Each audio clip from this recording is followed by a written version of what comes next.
in future tense. Dimension.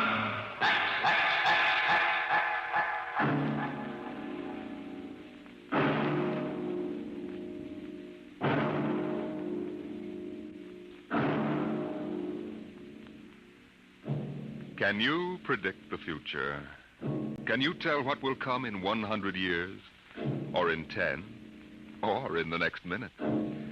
Tonight we present two ventures into the unknown. Two fantasies of the future, chosen from the works of one of our most brilliant young science fiction writers, Ray Bradbury.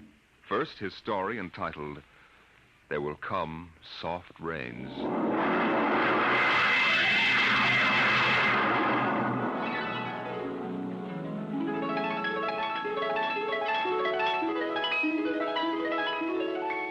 The house was a good house, planned and built to be lived in the year 1980. The real estate agent had told them all about it. Now, this is the bedroom. Of course, it contains all the latest devices, self-warming blankets, and, there's a brand new feature. Beds, which make themselves. Now, if you'll just step this way through the library, we can see the latest in talking book recorders, self-building fireplace, self-cleaning robot dust disposal. Oh, these little mouse-like things come out of the wall and take away all the dirt. Now, over this way. As a complete robot kitchen, of course. Just set the menu for the week and the stove does the rest. Then there's the automatic hydroponic garden, self-sprinkling fire protection. See, the house is fully automatic. Why, you could go away for a year and it would run itself.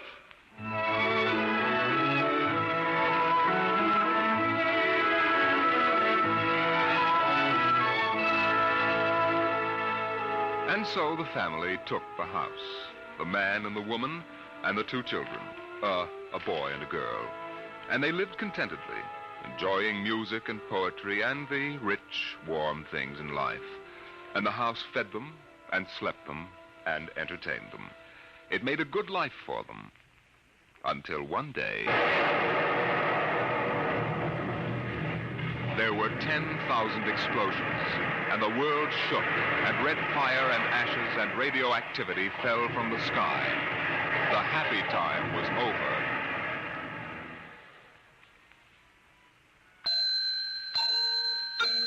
Tick-tock, 7 o'clock. Time to rise. Open your eyes. Tick-tock, 7 o'clock. Time to rise. Open your eyes. But the house lay empty. The clock talked to the empty morning. In the kitchen, the stove sighed and ejected from its warm interior 8 eggs, sunny side up, 12 bacon slices, 2 coffees, and 2 cups of hot cocoa. 7-9, breakfast time. Come and dine. 7-9. Today is April 28th, 1985. Today, remember, is Mr. Featherstone's birthday. Insurance, gas, atom heat, and electricity bills are due. In the walls, relays clicked, memory tapes glided under electric eyes, recorded voices moved beneath steel needles. 8-1, run, run. Off to school, off to work. Run, run. Tick-tock. 8 o'clock. 8 o'clock. But no doors slammed. No carpets took the quick tread of rubber heels. At 8:30, the eggs began to shrivel. An aluminum wedge scraped them into the sink. 9:15, time to clean. 9:15, time to clean. Out of the wall, hundreds of tiny mechanical mice darted. The rooms were a-crawl with small cleaning animals, all rubber and metal. They sucked up the hidden dust and dirt and popped back into their burrows.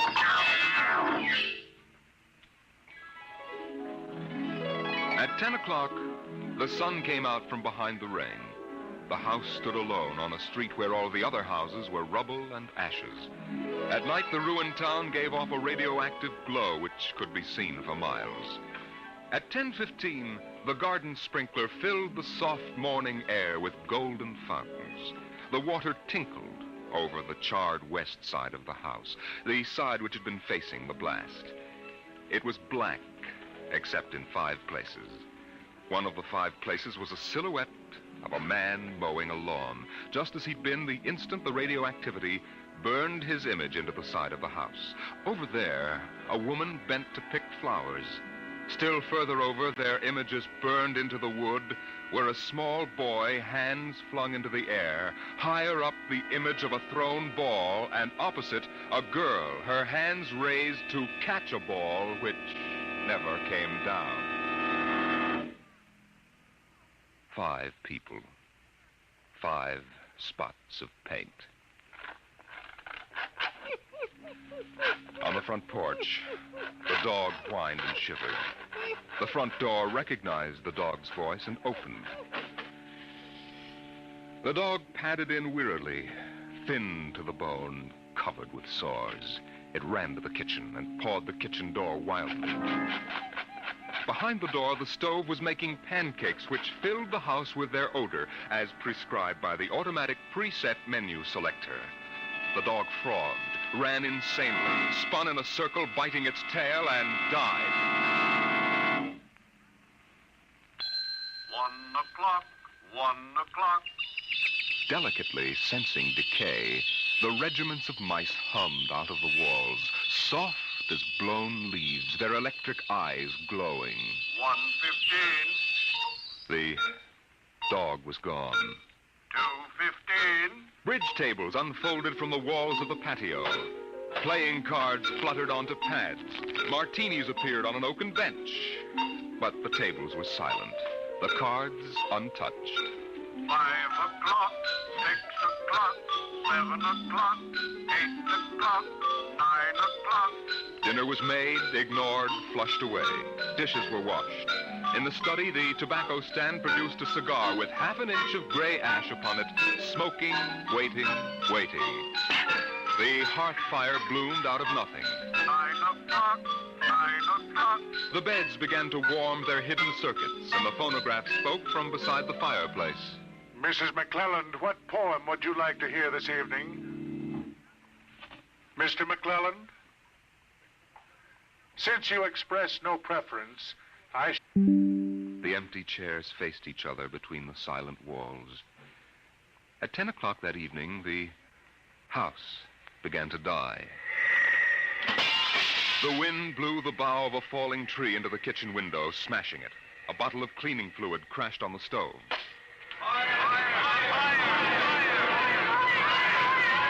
Water pumps shot down from the ceiling.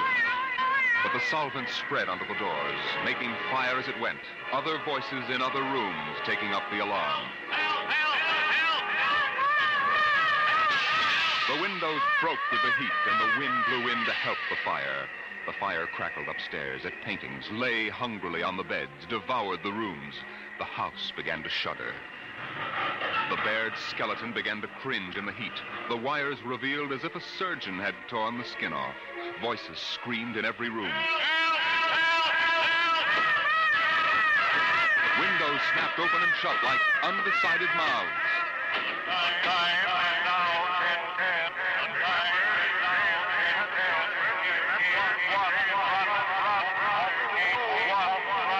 A thousand things were happening at once.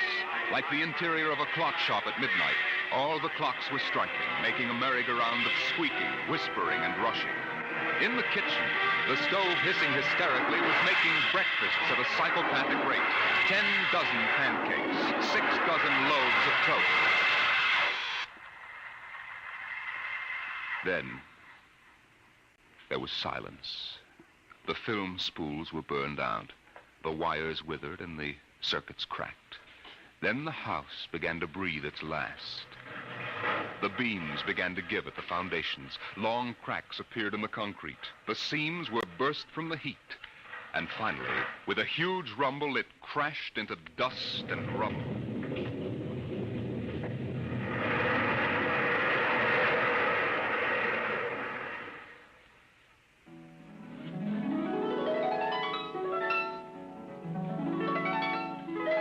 Dawn shone faintly in the east. In the ruins of the house, only one wall remained standing. And within the wall, even as the sun rose to shine upon the burning rubble, a voice spoke again and again and again.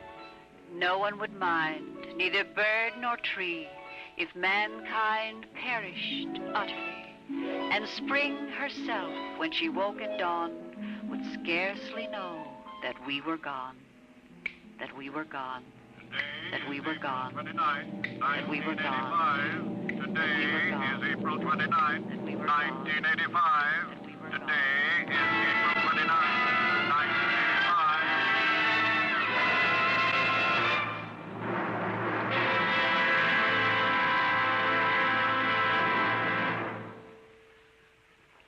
Strange are the uses of Providence.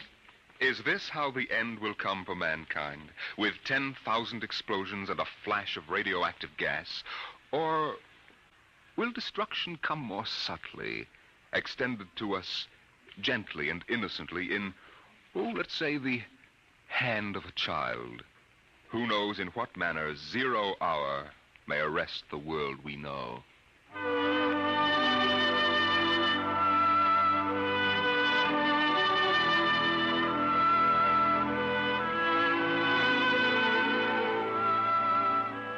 It was a perfect summer day in the year 1985. The streets were lined with green, peaceful trees. Businessmen sat in their quiet offices, taping their voices or watching televisors. Rockets hovered like darning needles in the blue sky. There was the universal quiet conceit and easiness of men accustomed to peace, quite certain that there would never be war or trouble again. There were no traitors among men, no unhappy ones, no disgruntled ones. The world was upon stable ground. Sunlight illumined the suburbs, and the town drowsed on a tide of warm, sunlit air. On the lawns, the children played, catapulting this way and that across the green grass, shouting at each other, holding hands, flying in circles, climbing trees, and laughing. And in the homes, busy mothers prepared for the evening arrival of their husbands. Excuse me, Mom. Good heavens, Mick, what's all the excitement? We're playing a game, Mommy, the most exciting game ever. What are you doing in that cabinet? I need some tools from Daddy's kit. Your father may not Oh, like... I'll take good care of them, Mom, I promise. Very well. Don't you lose anything. Oh, thank you, Mom. You want a glass of milk? Can't stop now, Mom. What's the name of the game, Mink? Invasion! Invasion. What will they think of next?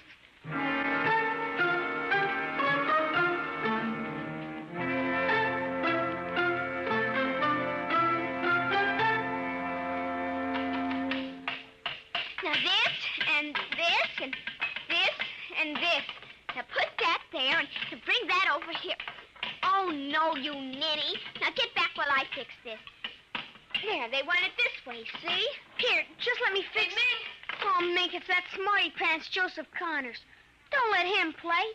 He's 12 years old. Don't worry, I won't. What you playing, Mink? None of your business, smarty pants. I want to play. Can't. Why not? You're too old. Just 'cause you're only 8. No, you'd only laugh at us and spoil the invasion. Make him go away, Mink. Go away. This is my backyard. Now, who wants to play with you and your old fairies anyway? They aren't fairies.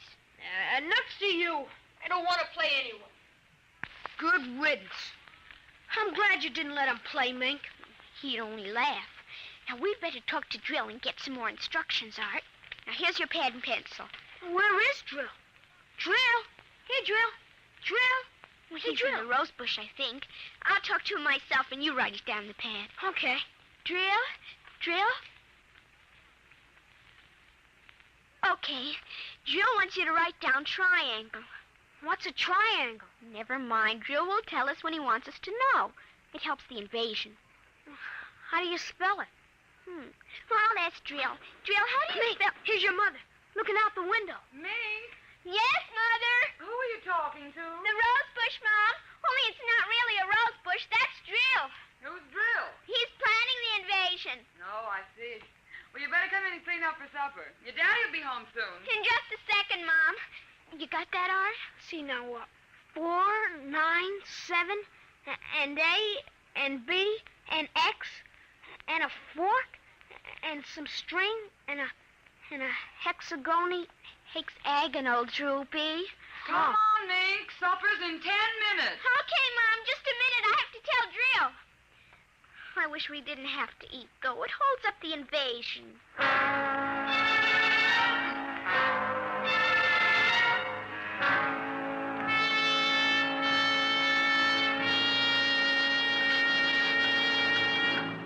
Mink, for heaven's sake, slow down. You'll choke on that soup. I can't, Mom. It's a matter of life and death.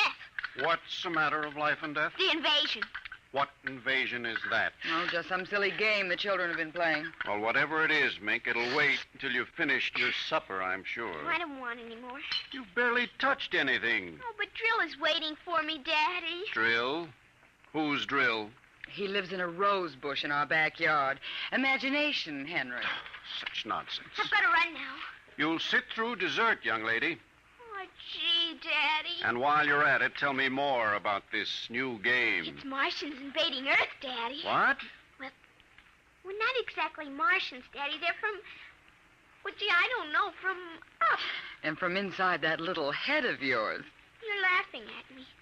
Drill said you would. You'll kill Drill and everybody. Oh, I didn't know you could kill a Martian.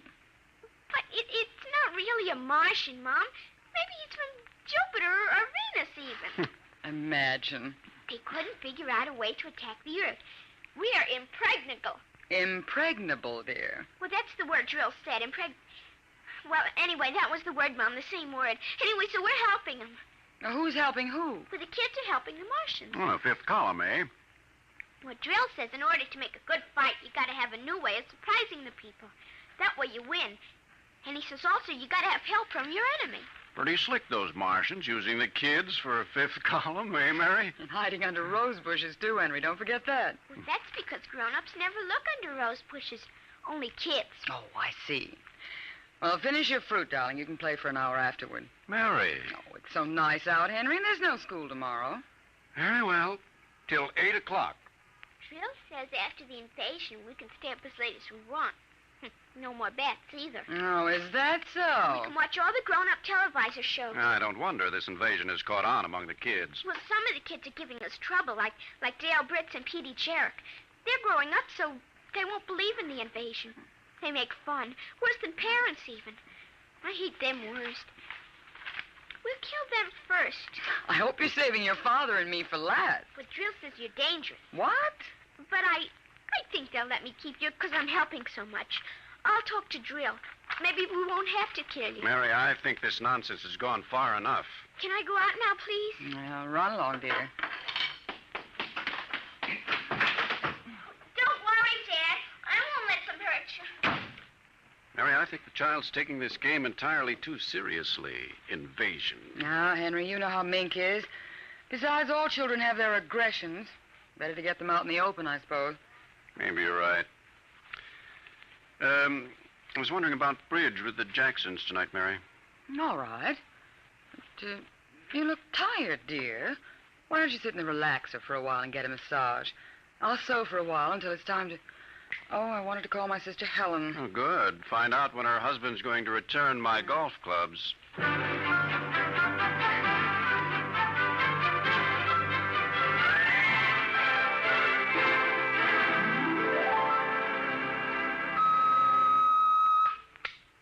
Televisor. Would you please connect me with Mrs. Helen Rogerson on Channel 7-2Z, Pittsburgh, Pennsylvania. What is your channel, please? 817X, New Rochelle, New York. Thank you.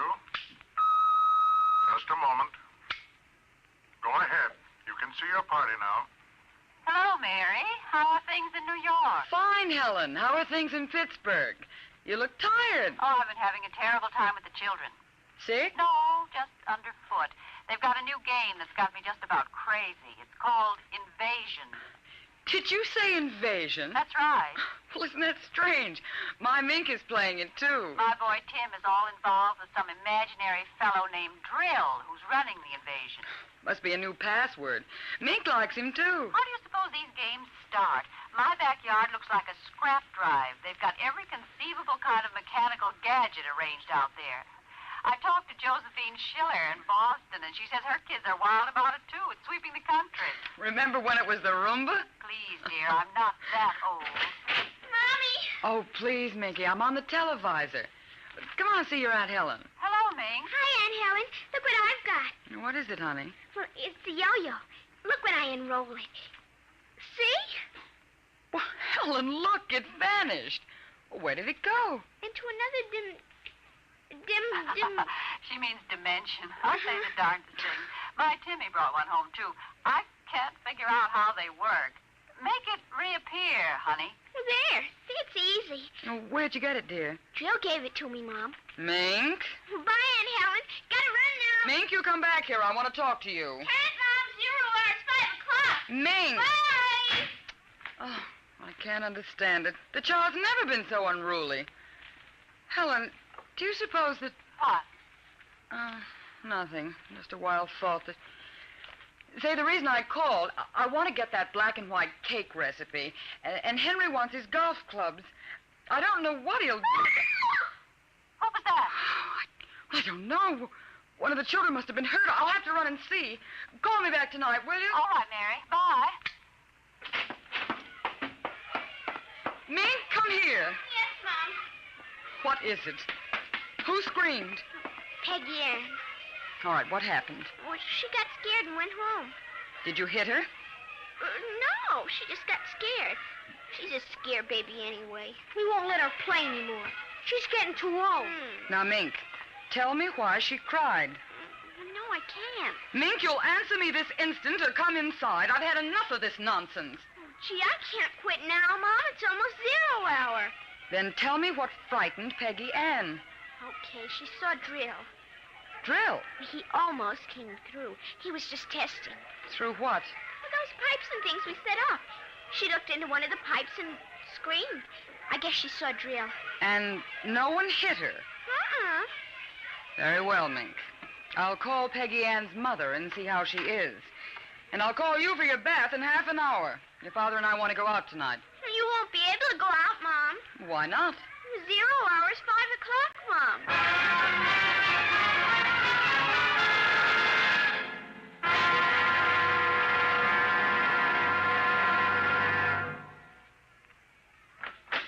Hello, dear. Oh, you home already, Henry? Yes, I thought I'd relax a little before we went to theater. Where's the little one? Out back. Same game? Same game. They've got a stack of pipes and hammers and spoons a mile high out there. Children, why do we have them? Yeah, strange little creatures, aren't they? Even Mink, Henry. She's a part of us, and yet what do we really know about how she thinks and feels? Well, I didn't mean to start a philosophic discussion. Kids are such a queer mixture of love and hate, though.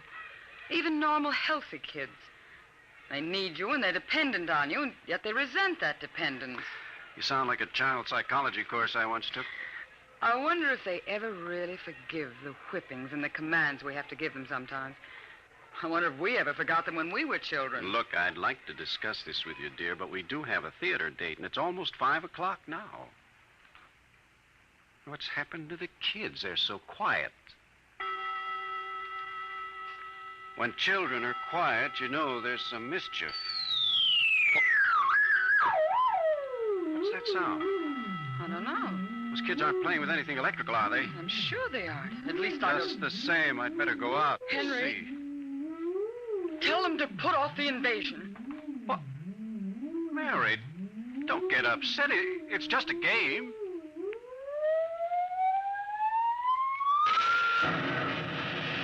Good Lord, what's that? Look out the window, Mary. What is it? Where are the children? Mary, why are you shaking? What did you see? Henry, quick. Up to the attic. They aren't in the attic. Yes, the attic. Quick. Mary, come back here. Mary! Mary, don't go up. They aren't up there. Mary, you out of your mind? There's no one up here. Quick, shut the door. Lock it. But there's nothing up here. What is wrong with you? Mary, come to your senses. Henry. What are you talking about? I saw it through the window, Henry. It was horrible. What? It is an invasion. Well, for heaven's sake, let's get down out of this attic and talk this over sensibly. I want to find out if Mink is all right. She's all right. I saw her. She was leading them around the corner of the house. Leading who? The kids? Shh. It's nothing. Oh, listen. Listen. Huh? The front door. They're coming. Good Lord, those kids sound like 50 men with boots on. Oh, not men. Oh, please, God, don't let them find us. Don't let them, please, God. I don't understand. Who's there? Shh, don't shout down here. Who's down there? I demand that you answer me. They're coming. The whole house is shaking. Who? Who's there? Please, be quiet, Henry. They might go away. Henry. Henry. Mom? Dad? Are you in the attic? Henry, listen. It's Mink. Mink, we've got to save her. Henry, you don't understand. She's leading them. What? She's leading them. She's on their side. Oh, please, God, forgive them. The children on their side? Oh, she told us, but we wouldn't believe her. Henry, they're coming out! Mom? Dad, we know you're in there. Well, I guess you better melt the lock, Trill. Henry, the lock! It's melting! The door! Oh, dear God! Mom? Dad? Oh, I see you now. Peekaboo!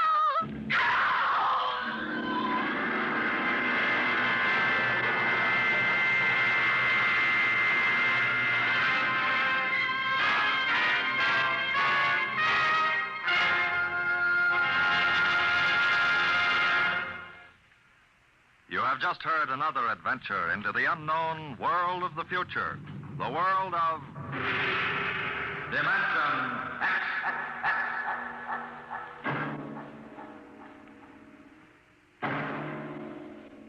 Next week, Destination Moon, a preview of the movie which is soon to have its world premiere in New York, telling the Robert Heinlein story of man's first trip to the moon.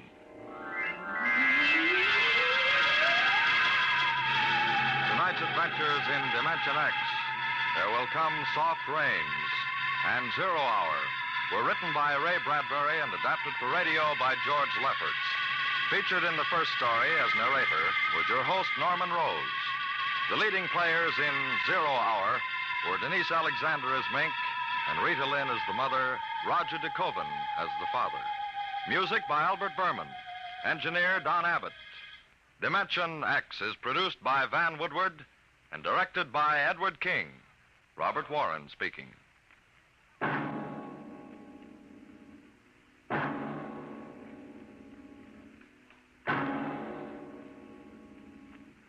Programs. Get your programs here. For a new thrill in detective listening, join the Saint tomorrow as he reaps a harvest of criminals in a thrilling adventure with the underworld. Make the Saint a Sunday listening habit and keep tuned thereafter for adventures of the greatest detective of them all, Sam Spade. Tomorrow, hear High Adventure, Now Truth or Consequences on NBC.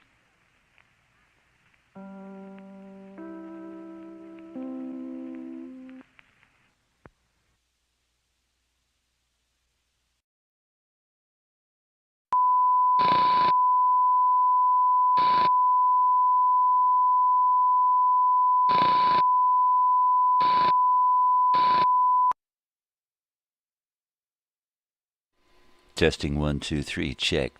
Testing. Fuck it.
Yeah, that's my cue. Howdy, howdy, howdy, howdy, howdy, howdy, howdy.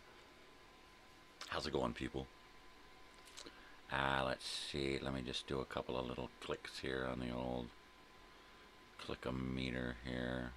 No, that's wrong. Big fingers, big fingers. Big fingers. Jeez. You big stupid fingers. Let's try this again. Big fingers. Let's try the thumb this time. There we go. That's the tick. Good morning. Good morning. Slightly different camera angle here. You know what I did yesterday? Let me go ahead and turn this on here. Yeah, check this out. Check this out. There's my living room. There's my living room with the dog. And I'm at a switch, and this is what I did yesterday. Ta-da! Isn't that cool? Isn't that totally cool? Look at that there. Look at that there. There you go. There it is. There you have it. Isn't that nice? Yeah, about time, huh? That's really nice. It's a nice feeling to know that you can turn on a switch and have light. I feel like before I was walking around with a candle or a lantern, right? I feel like it was like 300 years ago, right? And I didn't have any electricity. I had a wig on. No, really. No, really. No, really. I can't help it. I just can't help it. I can't help it. I just can't help it. Happy Thanksgiving, everyone. Good morning. And happy Thanksgiving. I'm wearing my Love on Tour shirt because, hey, spread the love, baby. I said spread it. Spread it! Spread that fucking love. Spread that love! You better spread that fucking love. Oh, if not, I'm gonna whoop your ass. You spread that love or I'm gonna spread your cheeks. Somebody's like, oh my god, that's how I spread love. How did you know? I'm freaking psychic, right? If I was with a superhero, and I could read your thoughts, I'd be a psychic sidekick. That was dumb. That was. Oh, here we go. Oh, I am going to load the bong. I got a couple hours to relax here this morning, and then I've got to rearrange my living room here. I'm going to push the couch back and throw a dining room table in the middle of the room there. And that is going to make it so that we can do a little prep work there on the table, as well as have dinner together at the dining table. Something we have neglected for far too long. We're always doing our own thing. In bed last night, I'm trying to explain to my wife, look, we need to do something different. And she's like, so, I'm just gonna do it. I'm just gonna do it.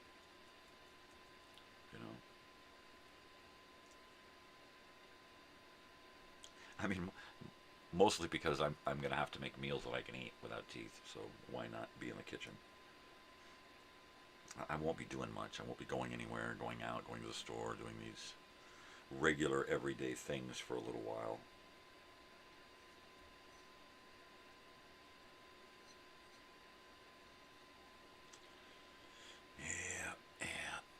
Hey, good morning, Joey. Happy Thanksgiving, little brother. What's going on, man? You guys doing something for dinner? What's your dad cooking? Told him I said hi. You're like, he don't even know you exist.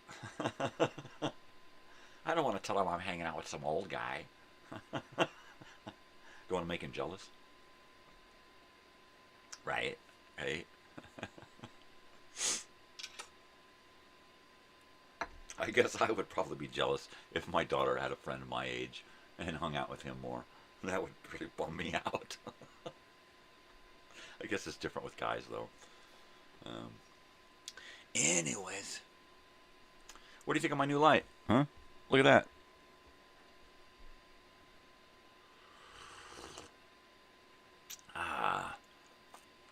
It's pretty cool. I'm really happy with it.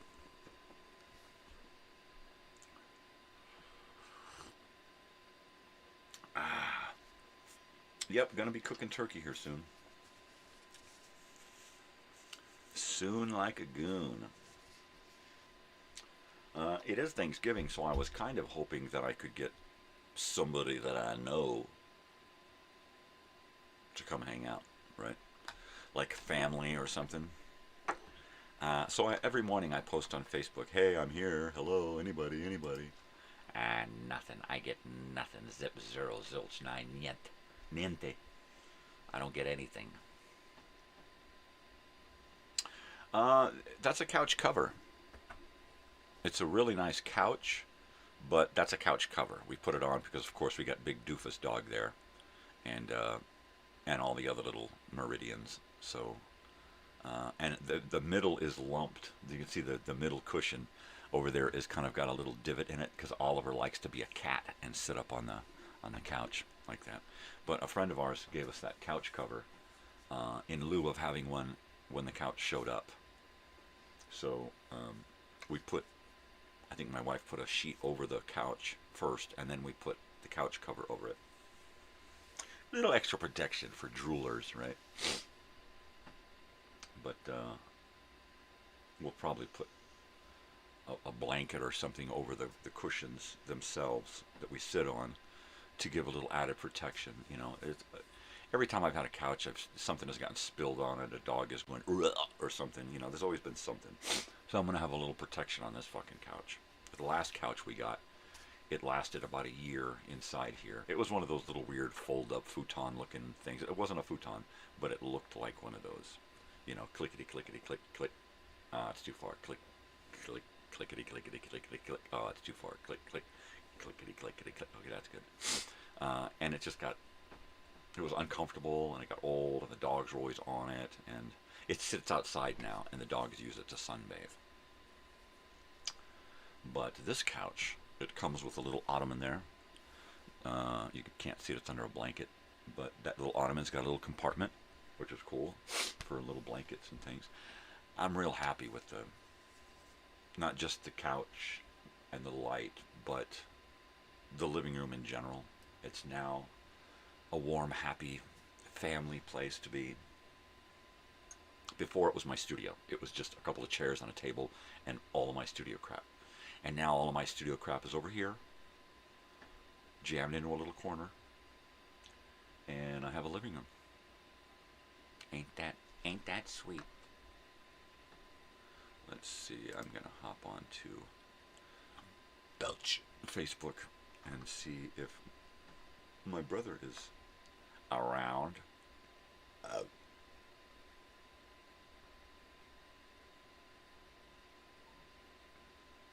Yeah, looks like it. It looks like he's awake, probably because he's, you know, got to be up doing that Thanksgiving thing like me. You got to get up early. You got to get up early. Well, let's see if he gives me a reaction. We'll see if he's there, actually.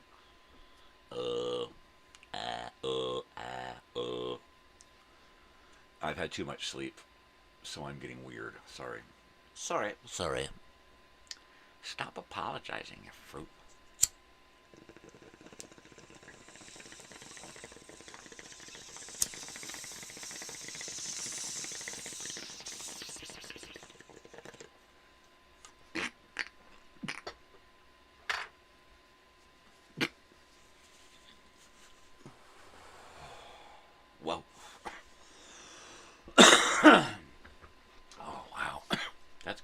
It's good. Let's see. I'm gonna see. I got excited yesterday, and as soon as my wife got up, I just started doing a little bit.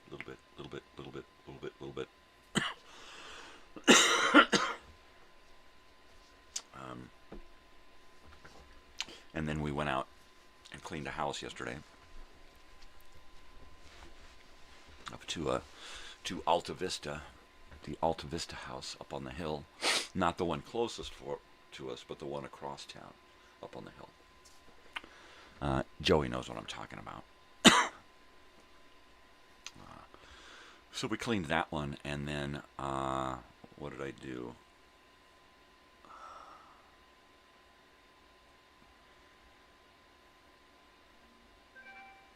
I know that at some point I came home and went to bed.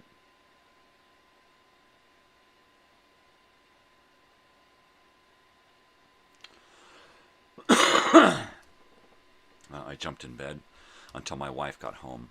And I got up at about 3 o'clock. And then we worked on this thing. And everything went as planned until I got everything wired into the box and realized that the amount of stuff that was in the box now wasn't going to allow me to push the switch back in, right? So I had to disconnect the switch that I had just wired, pull out all the wires, straighten them all out, unscrew the box, right? Pull the box out, feeding the wires through the holes. Another box, a new retro box that I had, did not fit. It was too deep.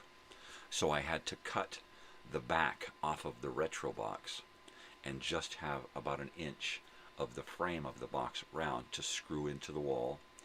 And I could pull my wires right through the back of it because it was open. Wired up my switch, pushed it all back in there because there was plenty of room. And then the plate cover, I had to cut a notch out of the plate cover for the track that's coming down the wall with the wire in it. And then I fed the wire just inside of the wall above the switch. And then I had to notch that little outlet plate cover to accommodate that little wire being there.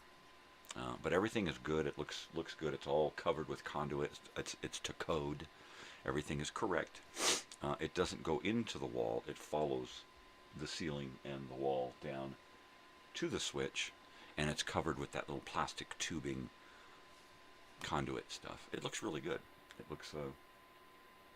looks like I called an electrician over and said, "Put a light in," right?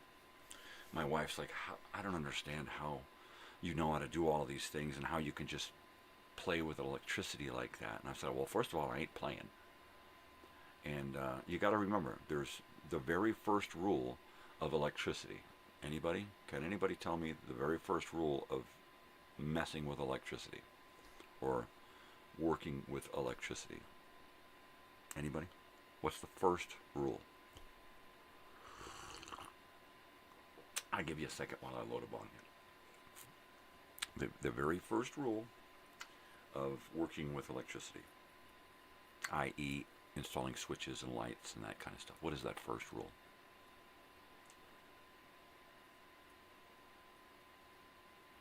It's a very important rule.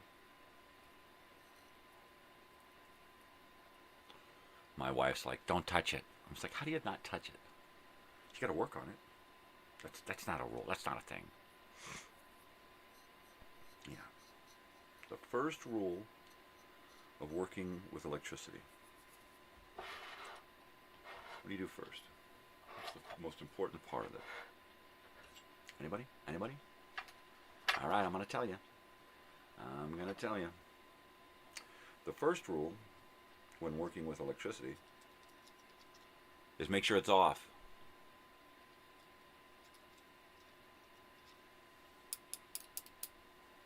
That's it.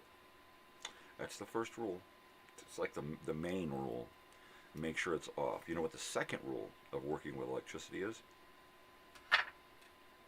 Be sure that the electricity is off. There you go. Electricity off, make sure it's off. The third rule when working with electricity is do it right. Do it right. Don't fuck around. Don't cut corners. Don't skimp. Right? Do it correctly. Do it to code. Do it the way the books say to do it, because that's the right way to do it. Don't half-ass it. All right? Don't use the wrong cable. Don't use the wrong wire. Don't use the wrong wire nuts. Don't use the wrong outlets or switches. Use everything that is. I've got a wire up here feeding this one little LED light that's probably taking as much electricity power as a little tiny flashlight, right? And I actually have wire that you would wire your house with. Most people would just think, oh, I'm going to get a $10 extension cord and wire that in because it's only a light, which I could have done. But instead, I spent $30 on a little bundle of wire just so that I could wire this correctly. I wired it correctly that at the other end of the light on the ceiling, I can wire in an outlet, a household outlet on the other side of the light. And I think I'm going to do that so that in the center of the room, if I set up a work table in the center of the room, and my wife says, I want to sew right here in the middle of the living room under this light, I can put a table there and plug her in right there. Right? No extension cords across the floor. I can plug my camera in right there. Right? So I think I'm going to do that. There's enough room up in the ceiling. I've got some outlets right here in this ceiling that I installed in lieu of a light. So I think I'm going to do that. I think I'm going to put an outlet over there. A nice white. I think I'm going to do flat white on it so that it kind of blends away and doesn't have a shine on it. But that's good stuff. That's good stuff right there, man. Yeah, baby. I had a little bit of technical difficulties this morning doing my pre-show. I was in there on the toilet trying to post my stuff on Facebook. And just as I was ready to post it, all of a sudden, the little wheel starts spinning on my YouTube feed. And I'm like, oh, shit. And so I'm waiting. I'm waiting for it to come back before I decide to post that this is my show for today. And pardon my sleepy eyes. Man, I waited. Just about the time I was thinking, oh man, I'm done. I'm gonna have to go back in there and reboot my show. The show comes back to life, just like that. I'm like, wow. So I posted it. Good morning, happy Thanksgiving. I'm here.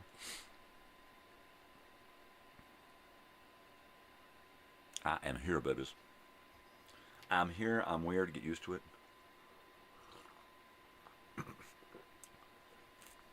Unlike the swap meet here in town that's here and it's just about gone. This is the last weekend. I have a feeling. I got a feeling that I am going to try to get out and go to the swap meet Saturday morning.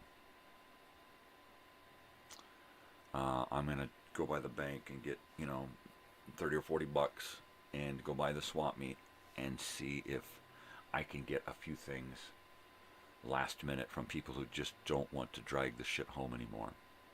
Right? It's like they're going to drag it home one last weekend and there ain't going to be any place to take it out to again.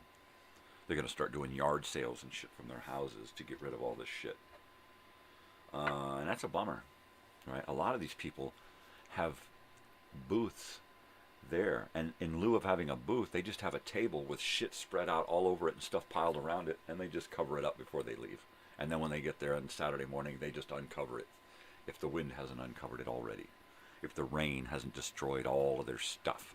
I mean, I've seen stuff that's been sitting there for as many years as I've been going to the swap meet. There's been the same thing sitting there on that fucking table. You can see it swelling and peeling and blistering and then just dying. Yep. Totally.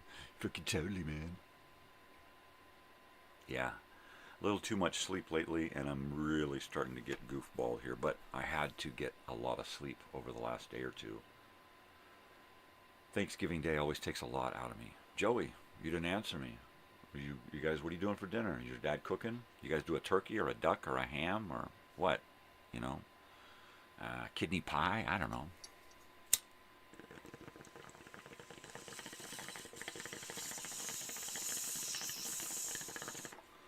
We're just doing a little turkey. It's like 10 pounds. Nothing big. It's like twice as big as a regular chicken. My wife said she's at the store last night grabbing a couple of last minute things. And she said this lady had this turkey. My wife is doing this, right? And I'm like, well, damn. You know, when my wife does that, you know, it ain't that big because she's small. But still, a turkey that big? And I believe it. I think she said it was like 30 pounds or something. It was like 30 something. It was just fucking massive. That's crazy. Ah, good. He's doing turkey. Right on. Do you guys bake it? Or barbecue it? Or do that deep fry it thing? I've never done that. That scares the hell out of me. Deep fried turkey? I don't think so. You know? It's like KFC, right? KFT. Kentucky Fried Turkey. I just make this shit up. Right. Well, stop making it up.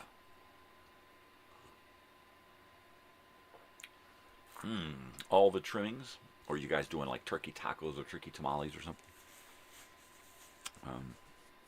I never, you know what? What's weird is when I go over to my wife's family's Thanksgiving dinners, you know, we eat raw. You get sick that way, yeah. I've gotten sick off of turkey before.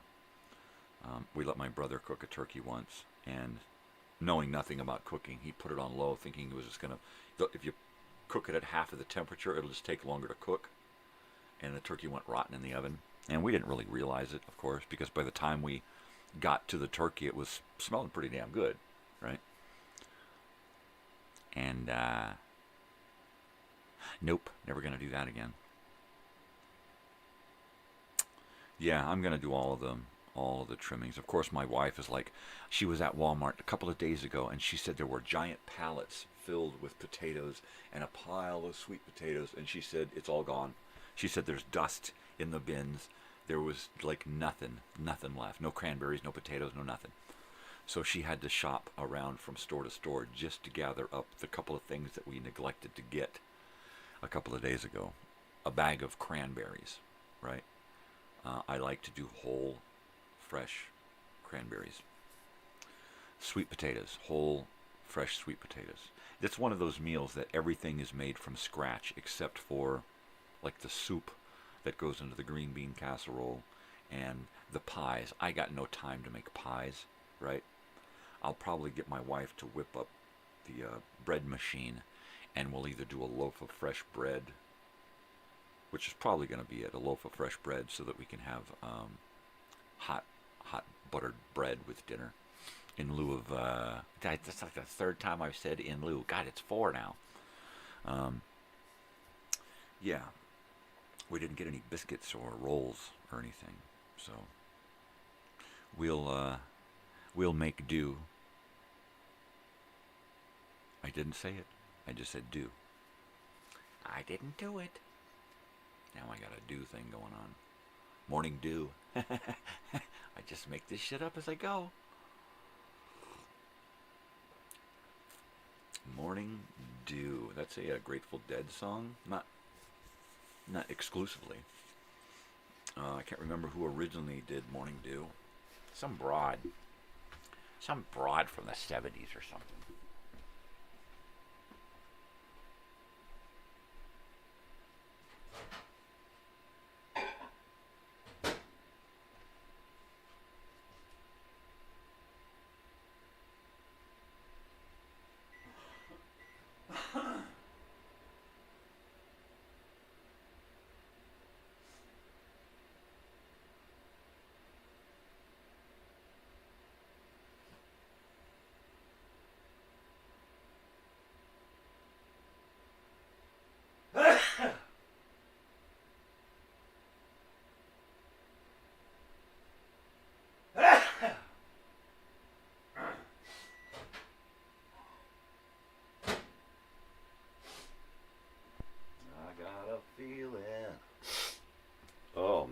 was a hell of a sneeze there.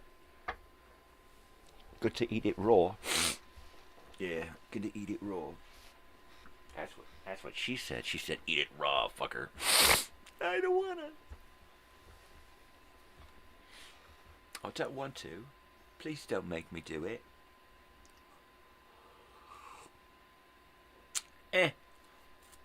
What did I watch last night? I watched a fucking movie. It was a low budget, 1984. It was called Splits.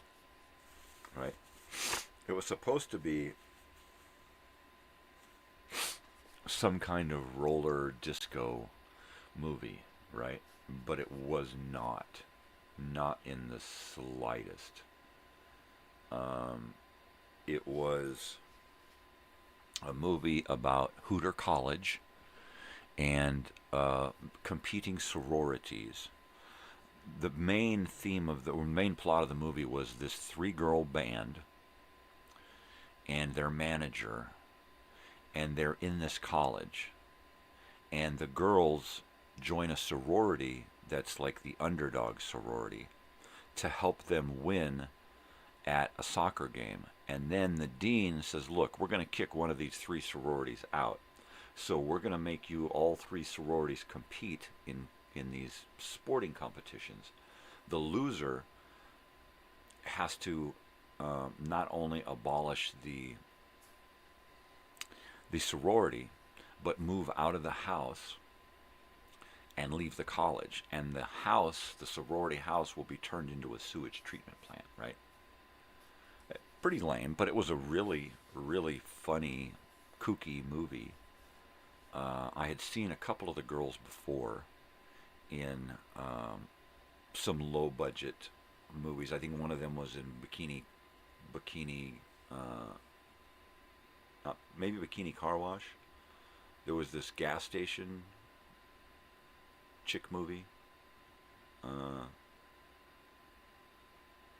Yeah. Anyway, it was actually kind of a kooky, zany kind of movie. I rather enjoyed it. I put it on as a lark to kill time. It's like, all right, somebody's going to be home and we're going to do something and something's going on. So I just put this movie on and sat here and had something to eat and got high. And I had to sit and watch the whole fucking movie. It was great. Yeah, we had already done the light and finished everything, and I put the living room back together and was sitting there on my new couch under my new light watching a new old movie, and it was pretty cool. The name of the movie was Splits, with a Z at the end, Splits, and the name of the band, and had nothing to do with roller disco. My wife showed up at the end, so I kind of missed a little bit of the end. They may have done a little skating competition during it, but I don't remember seeing any skating at all. The poster for the movie is a girl doing the splits with roller skates on in a bikini, which the bikini part is yes, and the girl doing cheerleader stuff would be a yes, but the roller skates, I just didn't see it. If there was roller skates in the movie, there wasn't enough of it to dub the movie a roller skate movie, you know. But it was good. The girls in it, the 3 girls from the band, 2 of the girls, well, yeah, all 3 of the main girls, they never showed their breasts, which is, you know, you think of 70s cheeseball, 70s, 80s movies. Every movie back then was a booby movie. It didn't matter what kind of movie it was. At some point, you were going to see boobies because they had to go after a certain audience, right? So most of the guys would go to these movies expecting that at some point they were going to get a boob shot, right? So the 3 main girls in the movie never did boob shots, which is cool because, you know, why demean yourself for a movie when you're the star of the movie, right? And course, just about every other girl in the movie did a boob shot. You know, and the whole, you know, standing there doing this, and then for some bizarre reason, the bra is snatched away magically, and she goes, and runs off, cupping her breasts, you know. And that was like, happened so often. The gratuitous boob shot in Airplane is one of my favorites, where there's just chaos going on in the airplane, and it's just, you're just looking down the rows of seats, right? And right in front of the camera, foreground, a girl runs into the camera screen, faces the camera. All you see is her torso. She shakes her boobs up and down, and then runs off camera, right? And it's the only time there's boobs in the movie, and it's only done as a gratuitous boob shot because there's no reason at all for somebody to be topless on an airplane, and it's just, it's a perfect, absolutely no reason to have a boob shot. Of course, you know, for women, there are always those frontal male nudity shots, which are rare, but they're not as rare in like 1970s and 80s low budget type movies. I was watching a movie the other day, and I can't remember what it was, but there was a couple in bed, and something was going on outside, and the guy had to get up and go to the window and stand there and look at the window with his schwanz hanging out like a big nose off a face. I was like, well, you don't see that too often, right? Some guy wagging his willy, standing there looking out a window. Of course, if it was a James Woods movie, they would have to do widescreen the opposite way, right? James Woods was known in Hollywood for having a slightly enlarged, I'm going to say it, penis. He said penis. And that was funny. I remember he did one movie, one of his earlier movies, where he went running down the street, screaming, yelling, freaking out or something, and his thing is just slapping his legs back and forth, right?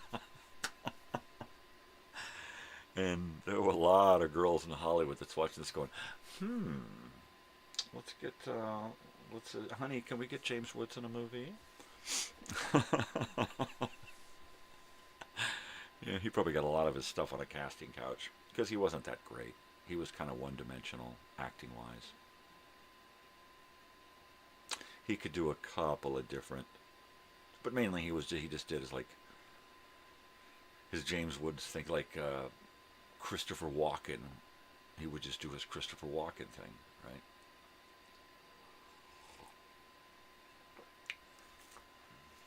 Yep. One-dimensional actors are okay, right? Everybody loves Arnold Schwarzenegger, John Wayne, right? Perfect. You know, Schwarzenegger, not so much. He did a lot of stuff in the 80s and the 90s that had a lot of range, right? Not so much John Wayne. John Wayne went from westerns and did a little, like, what was that detective movie that he did where he was a police detective? I mean, he didn't do a whole lot of stuff outside the realm of western movies, right? Probably a handful. I was going to say African Queen, but that was Humphrey Bogart. Could you imagine John Wayne and African Queen? Stay in the boat, ma'am. It just wouldn't work. It might, actually. It might have worked. William Holden. No. Well, I mean, African Queen, it was definitely a classic movie. Katharine Hepburn and Humphrey Bogart. Who else was in that? You know. Who else? Anybody?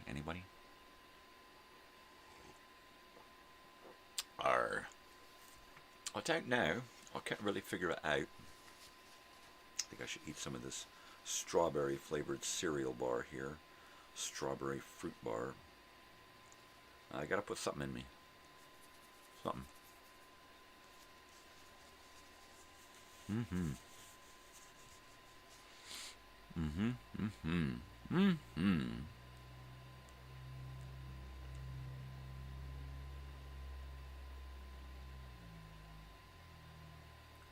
Somebody's awake. I don't know who would be awake this early on Thanksgiving.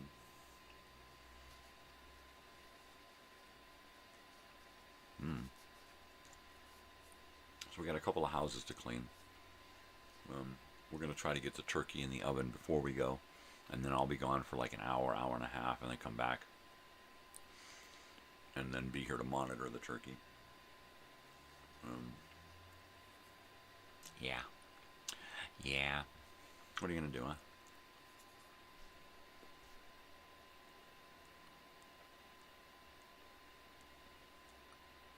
Since it is Thanksgiving,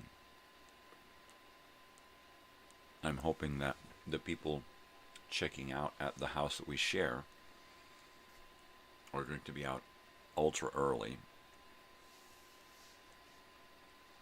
so we can get in and out of there quick.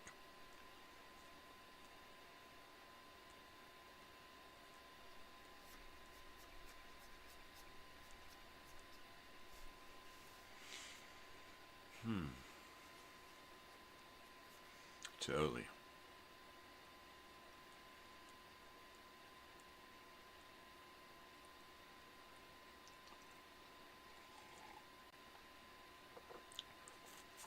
Yeah, this place is a mess in here. It really is. Dealing with the living room and the couch and the light and everything. I've just been pushing stuff around. I haven't had a chance to finish organizing this little cubicle here. But when I do, I'm going to use the hell out of this little area here for several months. Until I kind of move on to the next project, the next phase of my studio. The next phase of me. I don't know. I'm just playing it by ear. I don't know what's going to happen from day to day, week to week, month to month. I'm not even going to say year to year because I don't even want to go there.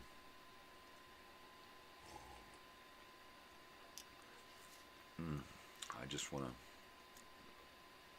do the best with what I got for as long as I got it.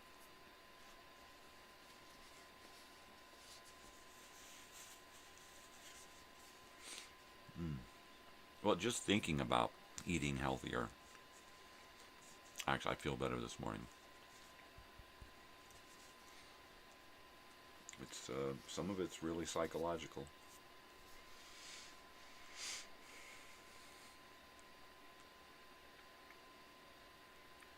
So yeah,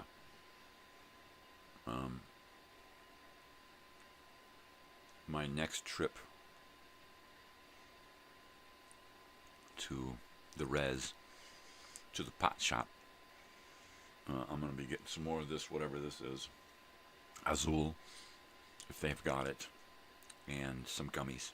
I think I'm going to try to get a couple of bags of gummies so that I can do my 7-Up day and have a non-smoking day. And then of course once I do that whole dental procedure, I'm gonna need those because I won't be smoking for a little while. And then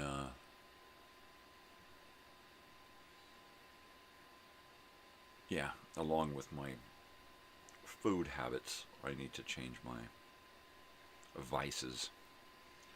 Well, I've only got one vice. Well, two. Like coffee and pot. That's pretty much, those are my vices. If you want to call them vices.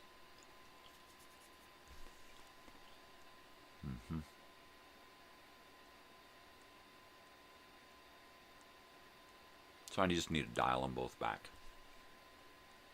That's it. That's all.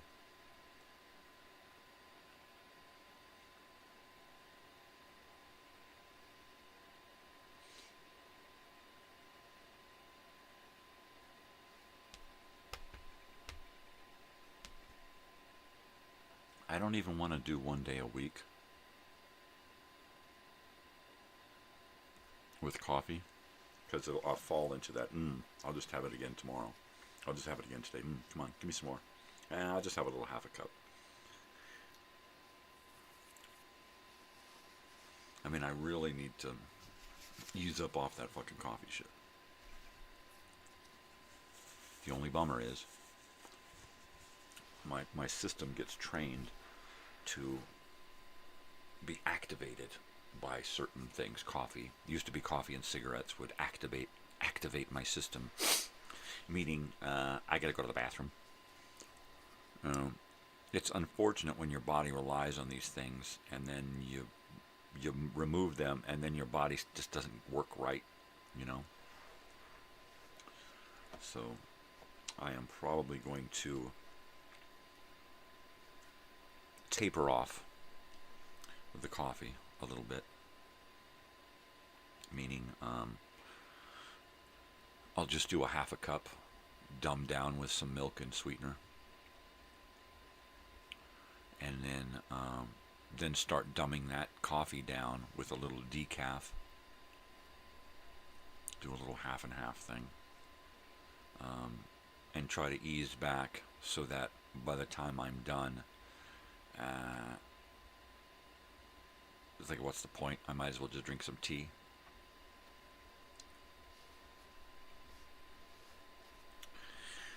I don't know.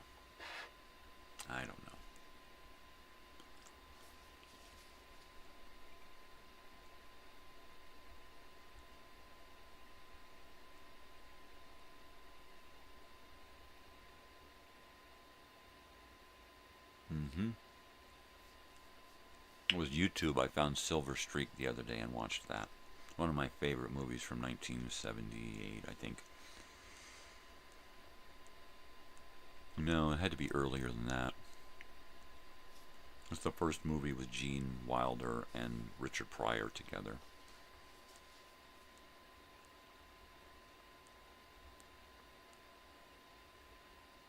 Great frickin' movie. I've never taken a long train journey, but I love how they leave from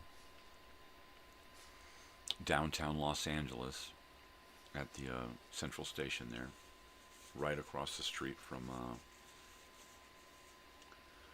Alvera Street. And I like how they go across the Southwest, through the desert, through Joshua trees and cactus and stuff, and then up into the mountains. And it was really, really a fun vacation, you know.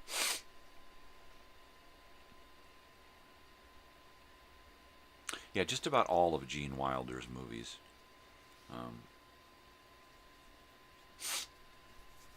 I'm sure there's probably one or two that, you know, may or may not float my boat. Pardon me if my nose just said, ow.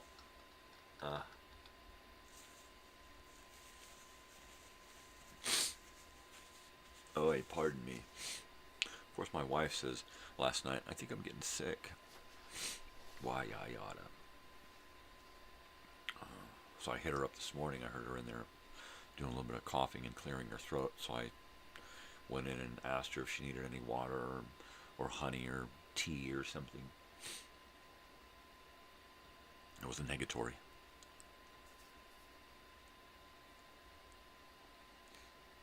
But, you know, when somebody asks you at like 5 in the morning, hey, do you want anything? They're like, get the hell out of here, I'm sleeping. And they probably don't even realize they're coughing, right? It's cool. So if she is indeed not feeling well today,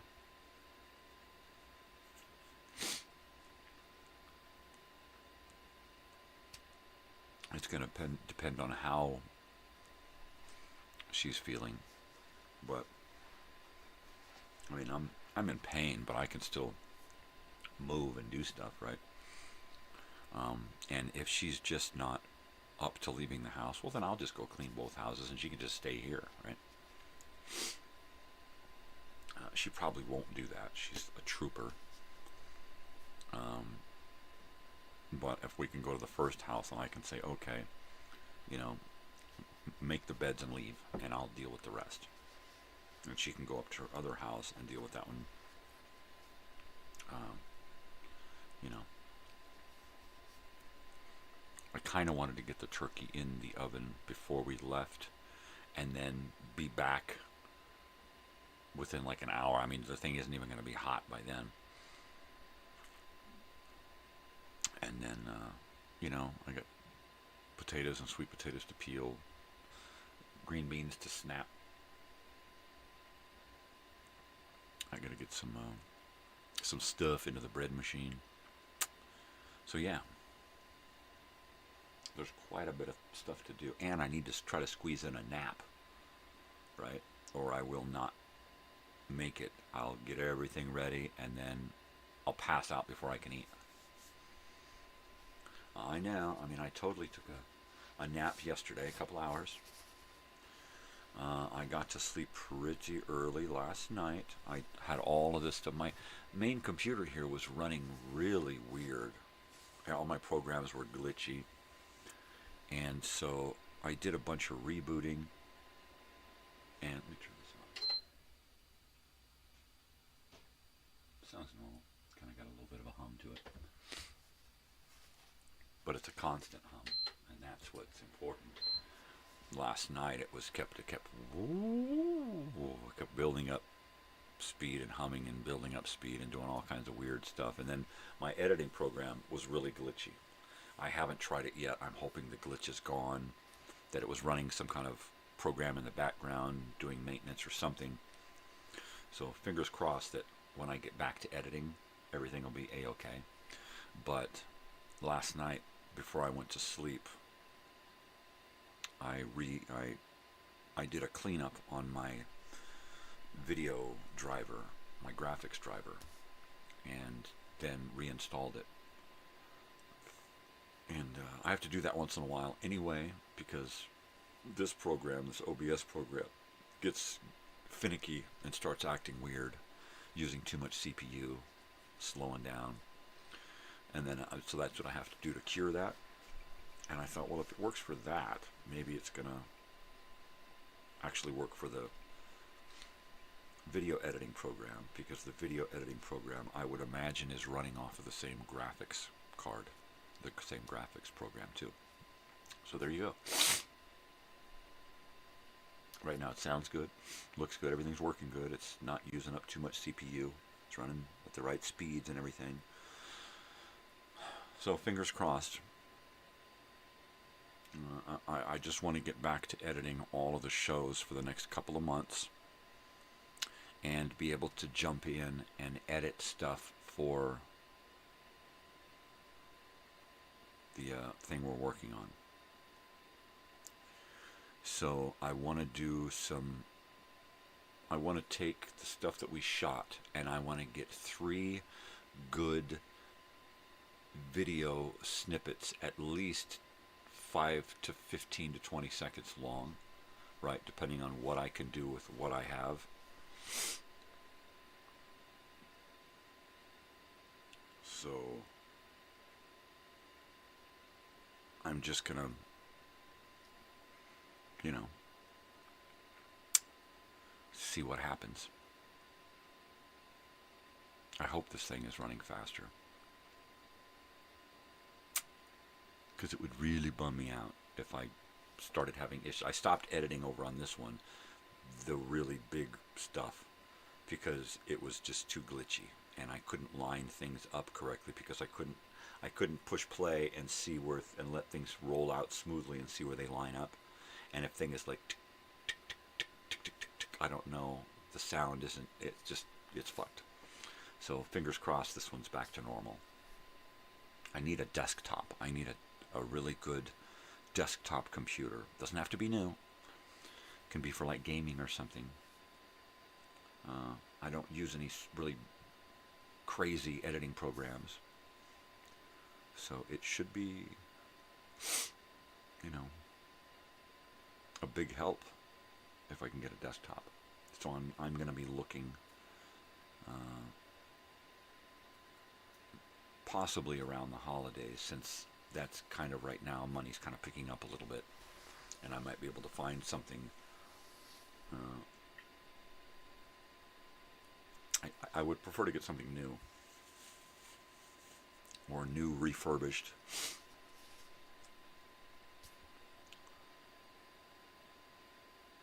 But something with a lot of memory and a lot of speed, you know.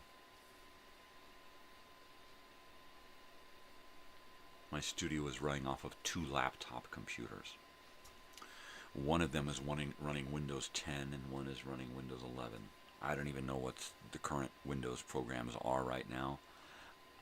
I'm just working with what I got. What I got is probably the newest computer I have that I've had for like about less than a year.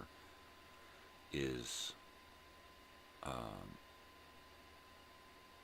probably was a couple of years old when I got it, right? New in the box, just waiting.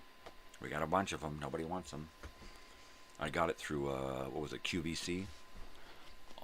Online shopping thing, because you can make payments.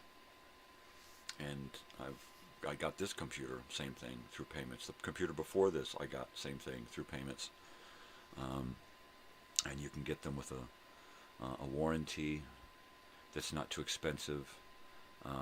I've had to send a computer back in that was crap, and they sent me back a new one, and it was perfect. Either this one or the one before it. I gotta heat this coffee up, baby. Don't nobody go nowhere, because when I get back, it's coffee and Bong Hits.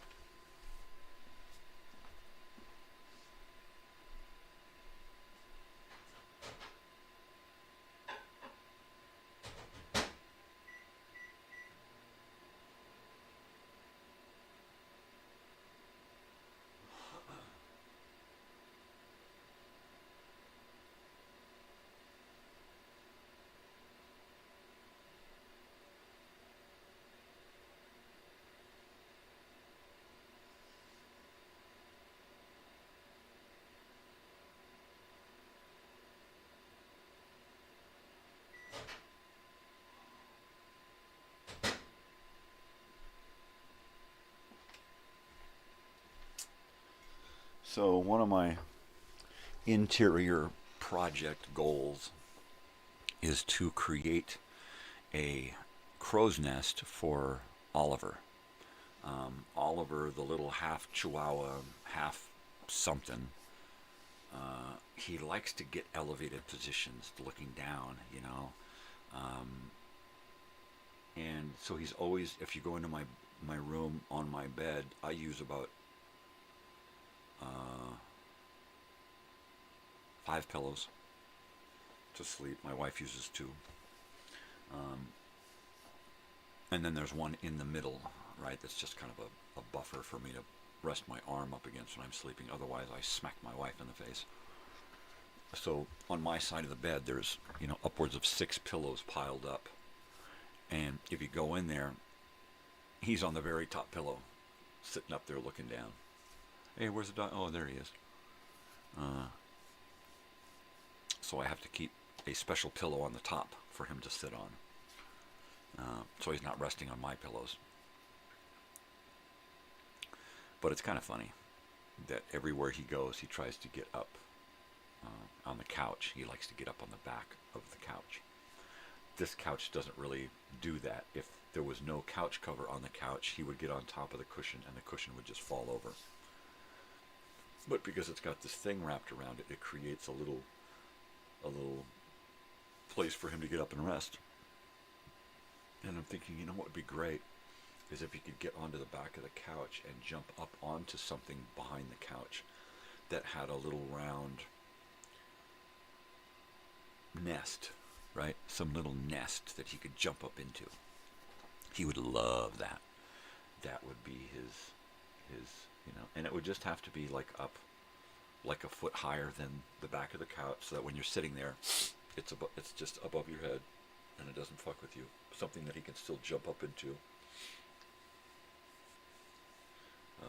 Here, take this.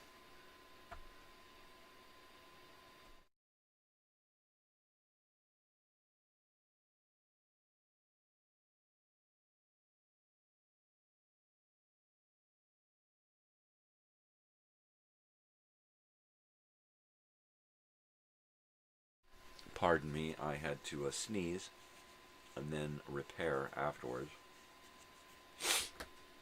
Oi. And I'm back. That was a good sneeze. Oh, that was a good one there. Totally good. I need an outdoor sunrise cam is what I need. That's what I need. An outdoor sunrise cam. Next season. Next year in Jerusalem.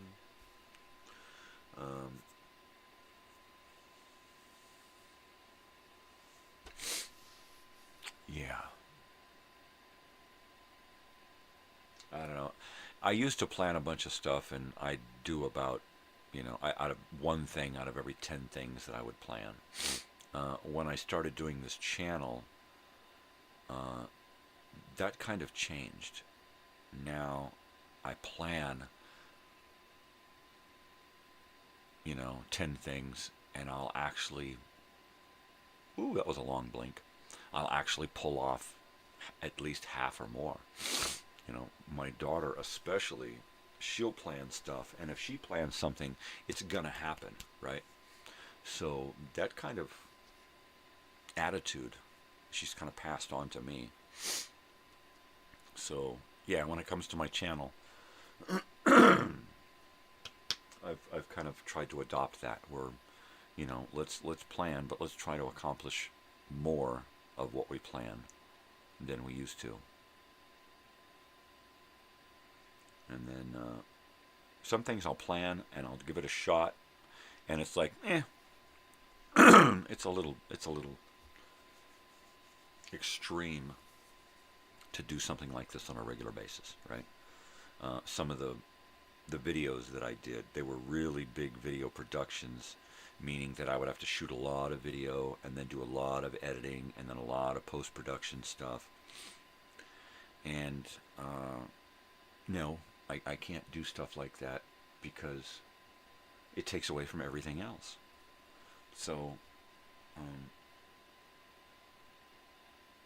I want to find a way to do live video segments mainly, and short video segments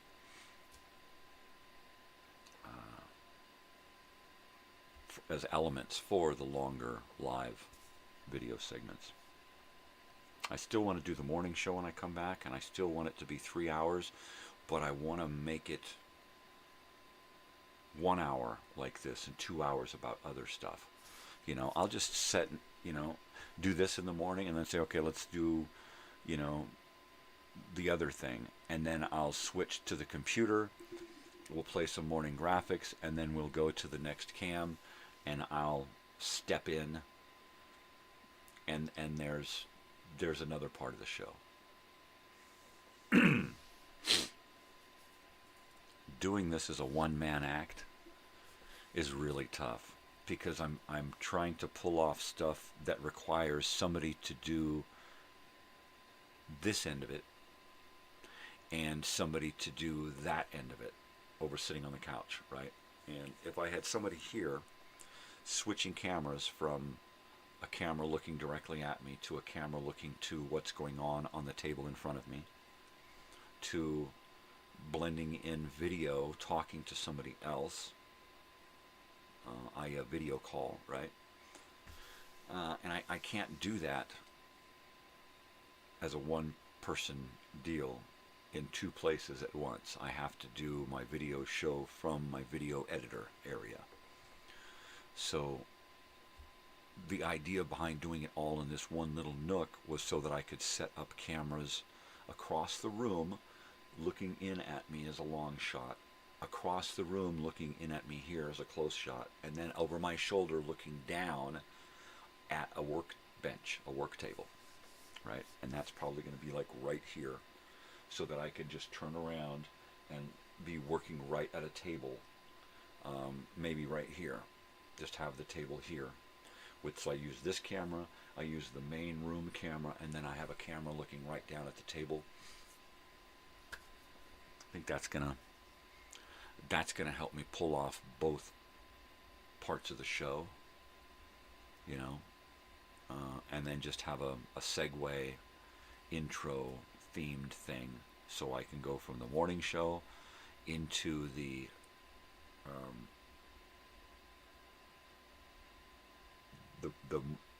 themed morning show, I guess, and do my stuff for a couple of hours.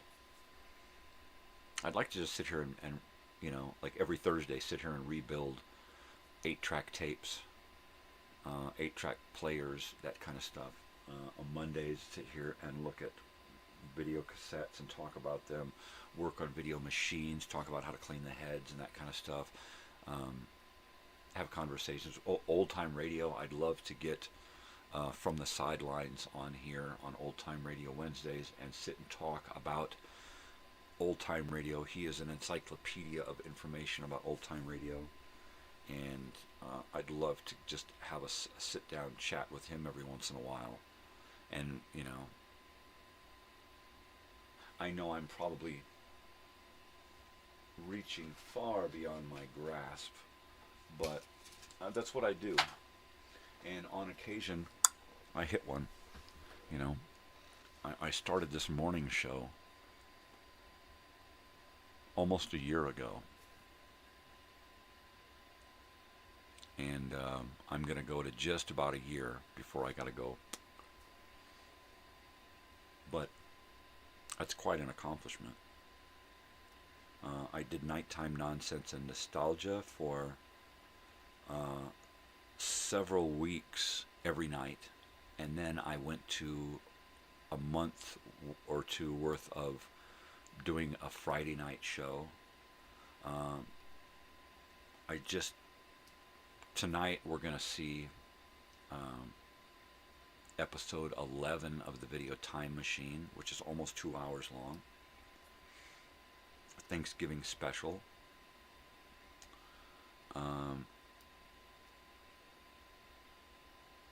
And I've been, a smattering of other little original videos.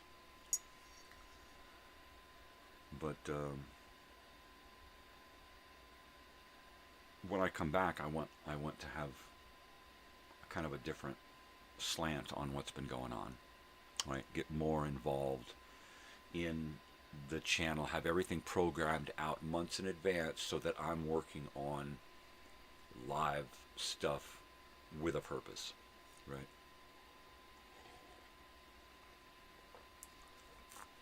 Have my work day planned so that when I'm doing my live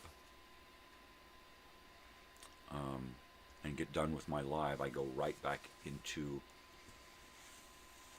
producing videos so that every 6 or 7 weeks, I can program out another 2 months. And if every couple of days I'm creating 10 or 12 videos to upload, I can hit that and give myself a good month at least in there where all I have to think about is whatever videos that I'm working on, original content videos, music videos,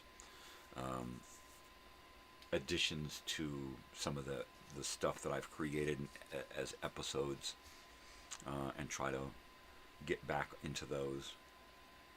I'd like to take, like, Let's Go to the Movies. I'd like to take that segment, that show that I was going to do that was going to be like a half an hour long, and make that a segment of morning movie memories, Monday movie memories. Tuesday, Totally Television Tuesday, I want to create a theme and have a little show, half-hour show in the live devoted to just that. Out buying records and stuff is going to be like a Friday thing, and that was supposed to be its own show, and I just want to turn it into a segment of the morning show. So I can create themes, I can create content to use. On occasion, I can splice in a little bit of video, right? But then that means that I have to go out and create that video and get that video and shoot it and edit it and make it up worthy to upload and that kind of shit. So I think if I just worry about a theme and worry about what's going on right in here and the table in front of me, right? Production-wise, it's going to make things flow a lot easier, and it's going to be a lot easier to pull off. Totally.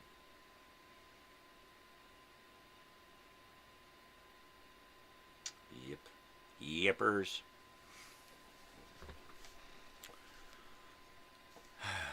Well,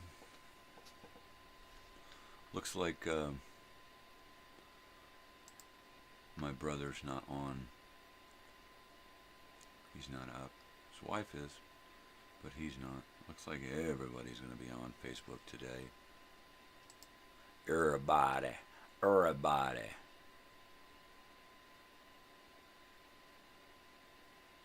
Uh-huh. Okay, well, friend sent me another friend request. She probably lost her account information, lost a phone or something. I see she has one mutual friend already on this new account, and it's her mother. So I'm going to assume that's her, and go ahead and confirm it. Usually I have to send them a text to say, "Is this really you?" And then they'll say, "No, man, I'm me. I'm right here. You just sent me a message."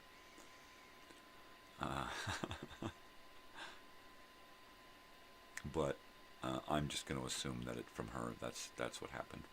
And she's hit me up a couple of times like that. And it's because her mother is her first mutual friend.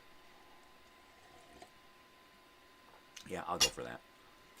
And it being Thanksgiving, I'm going to want to say hi. So maybe she'll say hi. Yep.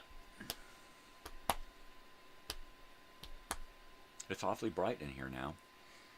I mean, even if I turn off the light above me, that light in there is still... I've got it turned down pretty low right now. I can unscrew the light and flip it down and flip it to the brightest, which will make it like frickin' daylight in here. I've got it set second to the lowest because I just want a nice yellowy type of mood. I don't want a bright white.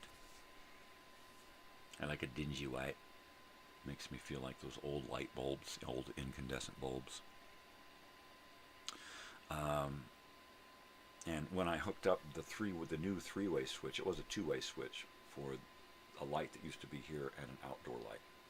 So I hooked up a three-way, and now I need to go out and hook up, make sure that the porch light is working correctly now. That's been a bummer, no porch light. And so I may go out and buy an actual porch light, one like similar to the one we have in the back. The one I got into the back, I had to really get a nice one because I needed one with an outlet on it. I needed the outlet so that when I flip on the switch to the porch light, the plug into the outlet would run a string of lights outside. So I needed an actual plug-in. I was just going to grab and screw one of those things in and then do that. And I was like, no, then I don't have a light. And I was going to get one of those that just screw it and then put a bulb in, and then it's like, no, that's too funky. So you don't even notice the wire coming out the side of this thing and then take it off across the top of my shed and then into a tree and then a string of lights. It's really cool.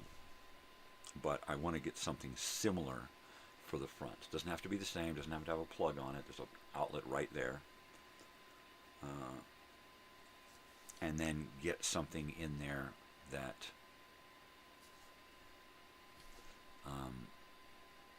I don't know that I would want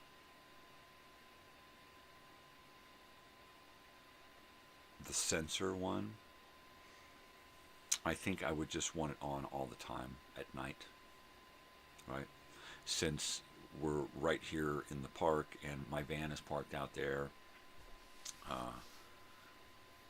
Also, I would like to try to get some kind of camera set up.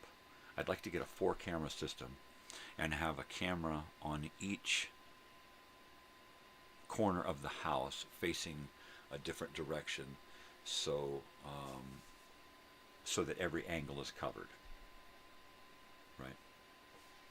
And we can do that with 4 cameras, right? One on each end, one on each corner of the property, and they'll be close enough to see what's going on with the other camera.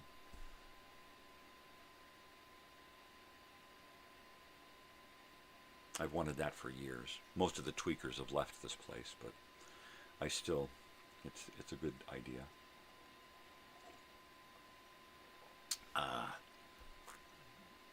Something that's always on and always recording. You know? Because you never know what you're going to catch, right? On camera. And I need to get a live cam looking out toward the east, because we always get these really righteous sunrises, right? It'd be nice to get one up high on the roof looking west, because we always get these really righteous sunsets.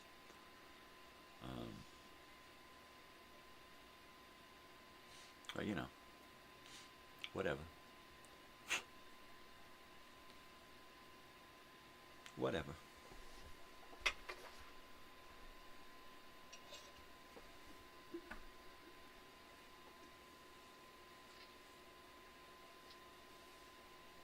That dog is one sleeping dog. Yeah, she's a sleeper. She is a sleeping dog. All of them are. They get up for one bed and go to the next. If somebody's going to take a nap, they're back in with them. They come out on the couch, get in your lap, go to sleep. If you're on the couch and you have a blanket with you, Tootsie will be nudging that thing, trying to get under it. Of course, Sam will be trying to chew on it, but Tootsie wants to get under it. Bessie wants to lay on it.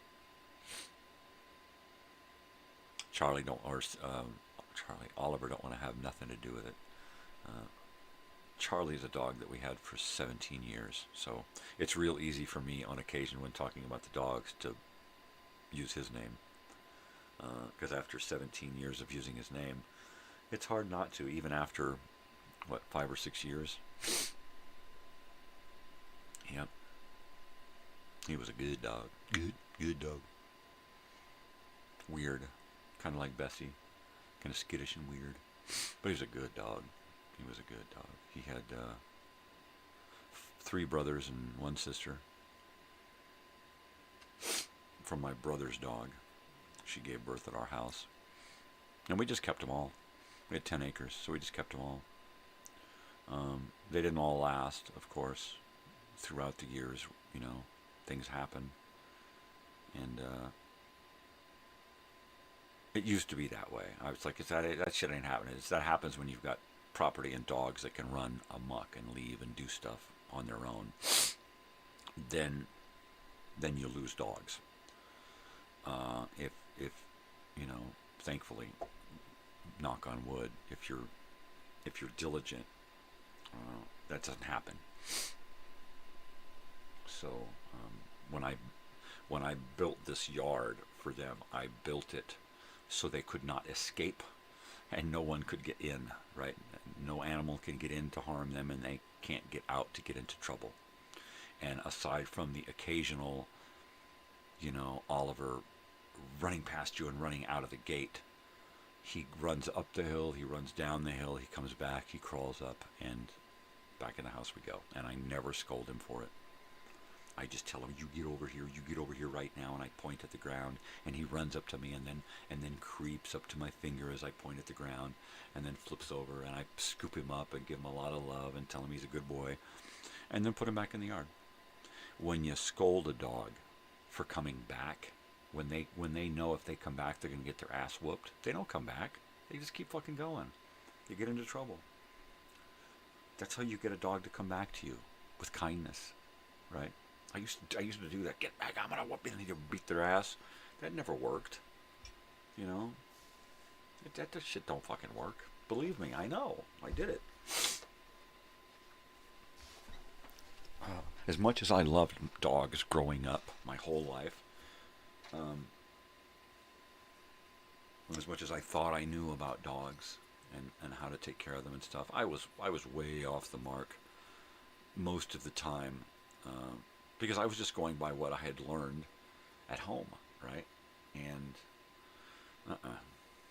no, I should have known, because most of the stuff I learned at home wasn't all that good.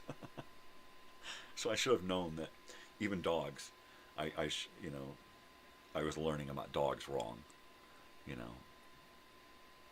and I was, and I could tell that wrongness with animals, as well intended as it was, still went on with my father in the family up until he passed away, because he just didn't have any other way, right? He couldn't see past what he knew to do something different. And that's, I think, where I made a difference, is I saw past how I was taught to deal with dogs and animals and went beyond that, right? So that I could have animals that don't want to leave, that don't run away, or that don't look and get skittish when I walk into the room, yeah. I'm not perfect. I'm sure I could probably make a lot of changes still, but I'm trying, and I'm changing, and I'm moving forward. And I didn't really see any of that in my childhood, or later.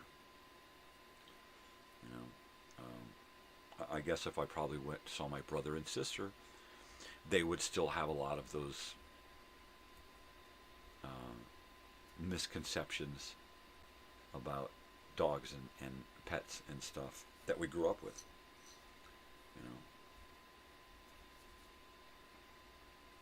and they're just, a lot of them are subtle, don't never do this with your dog, you can do this is okay, and I mean, my father used to give our dogs chocolate chip cookies, right? That's not good, anytime I'm sitting in here and I'm eating a cookie, other foods not so much, but when I'm eating a cookie with milk, his two dogs are in my lap, like, give me cookies, and they were inside dogs. They were with him all the time. Undoubtedly, he was giving them cookies, right? Yeah.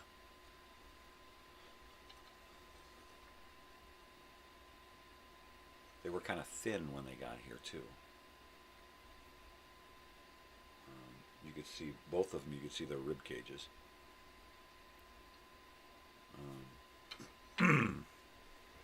By one of them got here first, and a couple of months later, a month or two later, the other one showed up. And by the time the other one showed up, the other one was so big and fat already, and had already decided, this is my house, that little dog just put big dog through the ringers and made her earn her space here. Would follow her around and say, don't do that, do this is how you do stuff, and would school her on how to live here in this house, as opposed to living over there in that place, in that out in the Mojave, right? So it was a big difference for them, and you could totally tell. Of course, you could see that she's used to it now.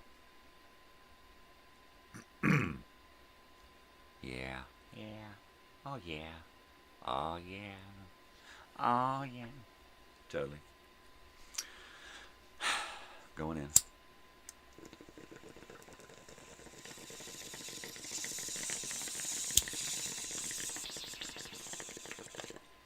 Yeah, baby.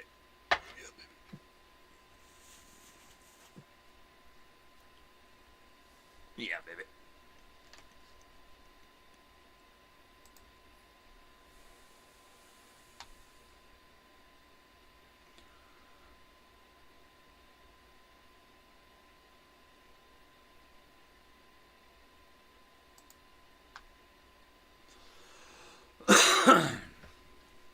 Yeah.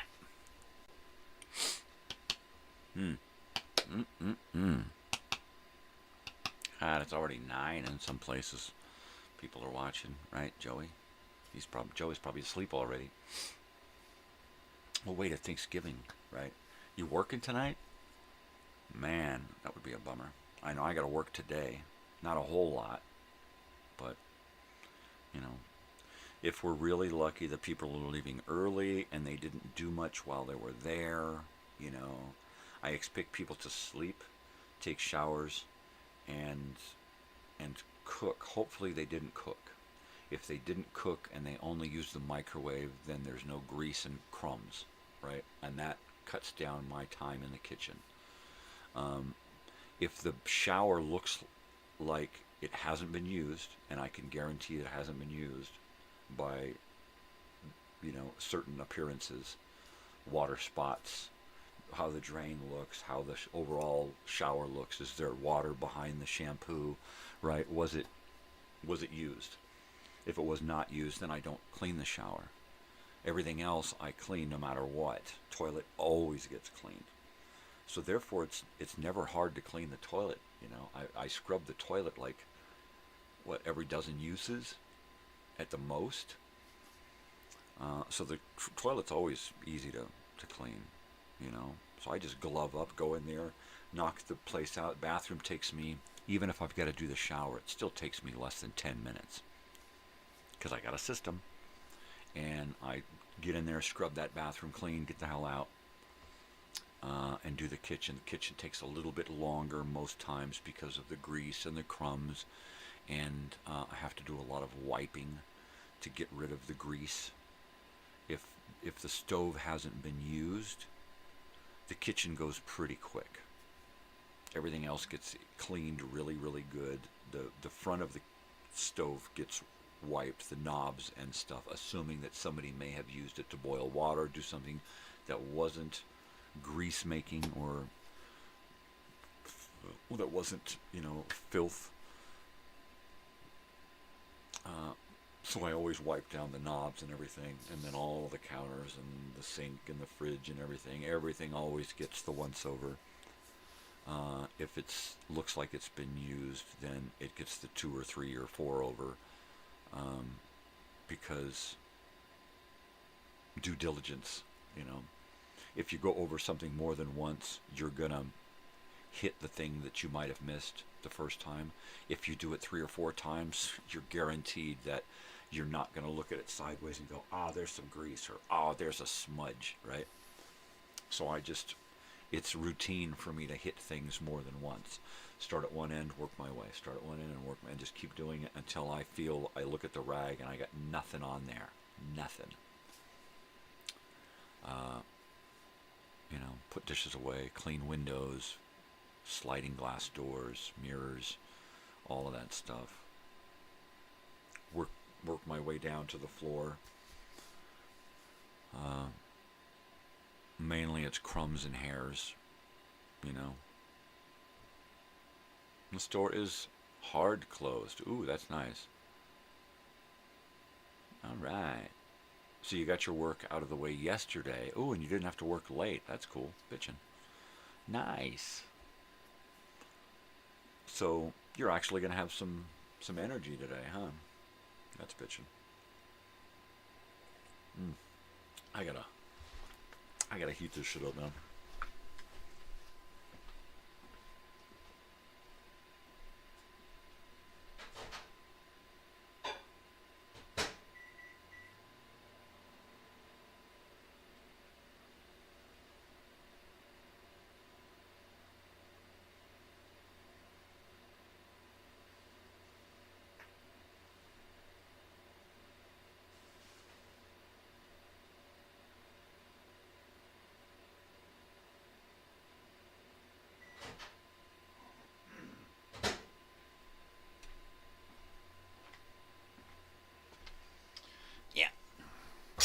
So let's see. I think we're going to be looking for a little kitchen island on wheels that I can bring in and lock down. Oh, it's a tough guy, huh? It said paid time off and you still went to work. Oh, yeah. Who are you trying to impress, right? Now remember, always remember, Don't allow them to turn you into a reliable slave, okay? Always do things because you enjoy doing it. If you feel like you want to go to work, you go into work. Never let them talk you into doing shit. If they come at you trying to talk you into it, say no. Only do the stuff that you want to do. If they're talking you into it and you're like, well, fuck it, I was going to do it anyway, then fucking go ahead. I don't want to tell you how to do things, how to live your life, but I was a slave for most of my life, knowing full well that I couldn't give up the job. I couldn't get fired. I had to take the shit because I had to have that money coming in, right? Right? You rely on that money coming in, and it's like this game, where they see how much they can get out of you and then see how little you'll take for that, right? And then they always put their arm around you and say, yeah, it's because we're a family. This place is a family. We all love each other and take care of each other. But as soon as you do one thing that goes against the grain, or you get hurt, or something that changes that dynamic, you're no longer family, and they don't want to have anything to do with you. And that's not a family, right? So always remember that you're a slave, first and foremost, Of course it was your choice to go in, because you're a strong-willed individual and you just really like to do your shit, But start thinking about how much money you can save before you get to where you move up, you get more money, you move up, you get more money, you move up, you get more money, figuring that at some point you're going to max out and get burned. You want to have a direction to go into. Save that money up. Plan a direction to go to. Plan an out. Plan a way, your way, the way that you want to live. Start living the rest of your life. Do it early. I'm figuring this shit out when I'm in my fucking 50s, right?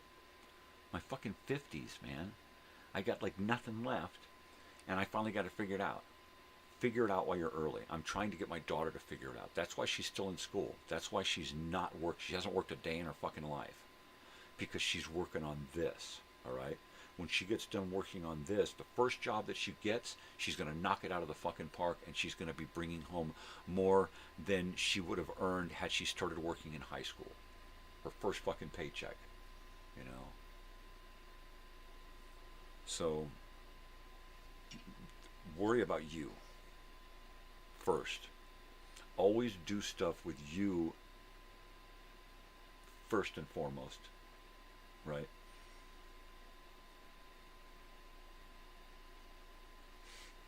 Do it for them because you want to, and because you know that you're getting what you want out of it. They're getting what they want, but you're getting more of what you want, and that's important. Make those deals that are beneficial to you. Sure, it's going to benefit them, but they need to know that they can't just get you for a cheap fucking price, right? Never let the world take advantage of you. Never let them buy you off fucking cheap. Hold out for the big bucks. Because if you're worth it, you're worth it, then make them know you're worth it by holding out for the big bucks. Cheers, Roscoe.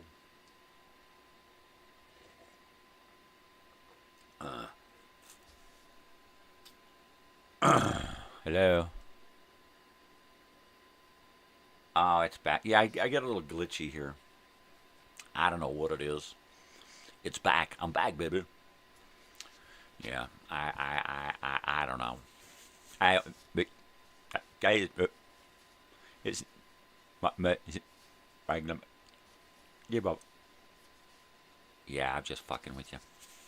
You're like, I know, idiot. That was too dumb. That was too dumb. 6:30, halfway through the Thanksgiving morning show. Anybody gonna watch what Macy's parade? I had thought about putting a little bit of that on the video time machine, throwing a little bit of the Macy's Day Parade from like the 70s or 80s or something, and I thought, nah, they're gonna have a fucking copyright on that shit. And if not, somebody will probably claim, You know, I'm going to be real lucky if the video time machine tonight doesn't get some kind of copyright hit after the fact. You know, there's a lot of stuff on there. I've got a music video on there that I'm hoping, because of the theme of the show and the theme of the day, there's a lot of Native American shit going on my channel today. So I'm hoping because of the theme, everything is going to work. It would be a real bummer if all of a sudden I got hit with a copyright. Somebody would claim copyright on some of my stuff. That would be a real bummer. I would hope that even if they were to tune in and see how I'm using it, that they would go, oh, okay. He's using it not just for entertainment purposes, but for educational purposes. If you look at my channel today, from 8:30 in the morning till 8:30 at night until the last show ends, it's a huge chunk of Native American, actual Native American stuff. But the way our country views Native American people and policies, the way other countries see it, the way other countries see Thanksgiving, the way we see Thanksgiving, it's just it's a different kind of programming today. It is. And I hope that a lot of people are going to tune in and watch the little things. Some of the things are like 5 minutes long, you know, and then a half an hour later, something that's 20 minutes long, and then on the hour, something that's an hour long, and then on the half hour, something that's 15 minutes long. So it's hit and miss all day long, but all day long, something is popping up every half hour until 5 o'clock, and then every hour until 8, right?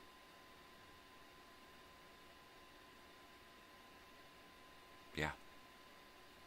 I can't wait to sit and watch a lot of this stuff because I haven't watched it yet. I purposely did not watch the entire thing because I know what's in there. It's obvious what's in there. I watch the beginning. I see that it works. I grab a little piece of the middle and go, yeah, it looks good. Grab the end, look at it, and then upload it as a video. And now I'm anxious to go back and look at all this stuff that I programmed in over the weekend and pretty much have no clue what's going on. I can look at my list, but I can't wait to see all of the little programs and just have them popping up on my channel all day. On the TV, I'll just turn on my TV and go to my channel and play my videos all day. At some point, we may sit out here and watch a movie together, and I'm hoping they're going to agree to sit and watch the Sugarland Express with me. Since they enjoyed the cactus flower with Goldie Hawn, I'm figuring that, and my wife loves the Over the Edge with Goldie Hawn and a few other movies. So I'm hoping that I can talk them into watching the Sugarland Express with me. I know they're going to love it. As well as Private Benjamin. That's one of my most favorite Goldie Hawn movies. That movie right there changed her career. It changed her life. It changed the life and careers of many women. It changed how women are women, right?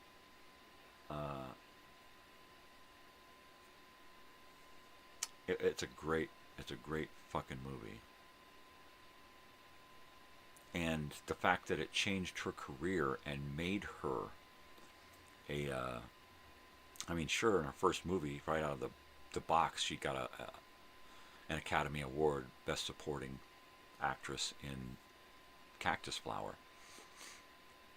But she was still that girl from Laugh-In.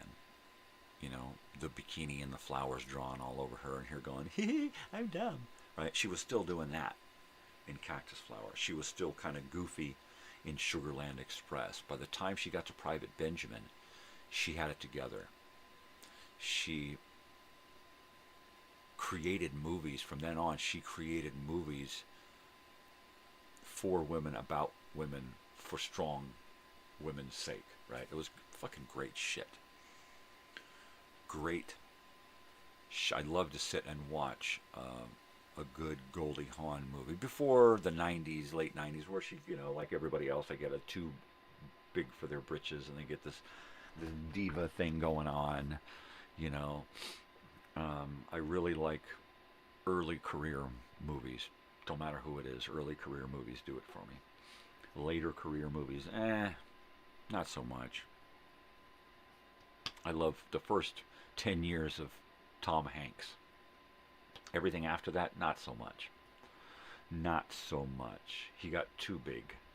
Get it? Goldie Hawn. Protocol, that was another one that she did after Private Benjamin. Yeah, that's another good one. Of course, Over the Edge. Hilarious. But that's about the time that she started to get too big for her britches. Over the Edge. And she didn't, there was a whole lot of time where she wasn't really out there, you know. You definitely saw Kurt Russell more, but she was more at home raising the kids. Not that they were married, they've never been married, they've been together for 40 some years, they've never been married. Well, you know, good on them. But, yeah, baby. Oh, yeah, baby. So I was going through my comments on YouTube, and one of my subscriber friends goes by the tag From the Sidelines, always has these really insightful comments about the old-time radio industry back then, what was going on back then, what channel it was on, what night of the week it was on, who the stars were, who wrote it, right, why it was a show, why it got canceled, all this stuff. And it just, oh man, these are the guys that you know, they could go to one of those factory YouTube channels where they've got uploaded every, you know, episode of every series, you know, robo loads, where they got live stuff going on that's just a computer pumping out audio stuff all the time, and you comment, and you're just commenting to a fucking comment bot or whatever, right? And I love the fact that there's all of that out there, and a couple of guys decide to come and watch my stuff and comment, you know. And I don't put stuff in the description about the show, about the old time radio shows. There's not a whole lot of hoopla around it, you know. I leave that for the viewers, right? If just like From the Sidelines, somebody who's got something to say, somebody who knows stuff, and wants to have some back and forth. And so as soon as I see that comment, I try to give that back and forth, you know. And it's guys like that I hope at some point I can get on the show on occasion to stop in and give us a bunch of that insight, you know. Because I would love, you know, to listen to somebody talk about old-time radio, somebody who knows it, you know, perhaps somebody who was there, you know. That'd be great. Somebody who reads a lot about old-time radio and remembers it, because I can read a lot, but I don't remember a lot. Stupid brain injuries. Stupid brain. Why you call your brain stupid? It's not stupid. It's not stupid brain. Your brain not stupid. You stupid. Stupid brain. Stop calling brain stupid. It's not stupid. You stupid. Your brain not stupid. You stupid. Stop calling brain stupid. Ah, jeez. I was stuck in a loop. It's like a hula hoop. How do you get stuck in a hula hoop? When you can't stop spinning? I'm stuck, I can't get out. It won't stop. Well, just stop moving. It's moving me, man. Holy hell. Yeah. Oh man, just a little over an hour away from kitchen time.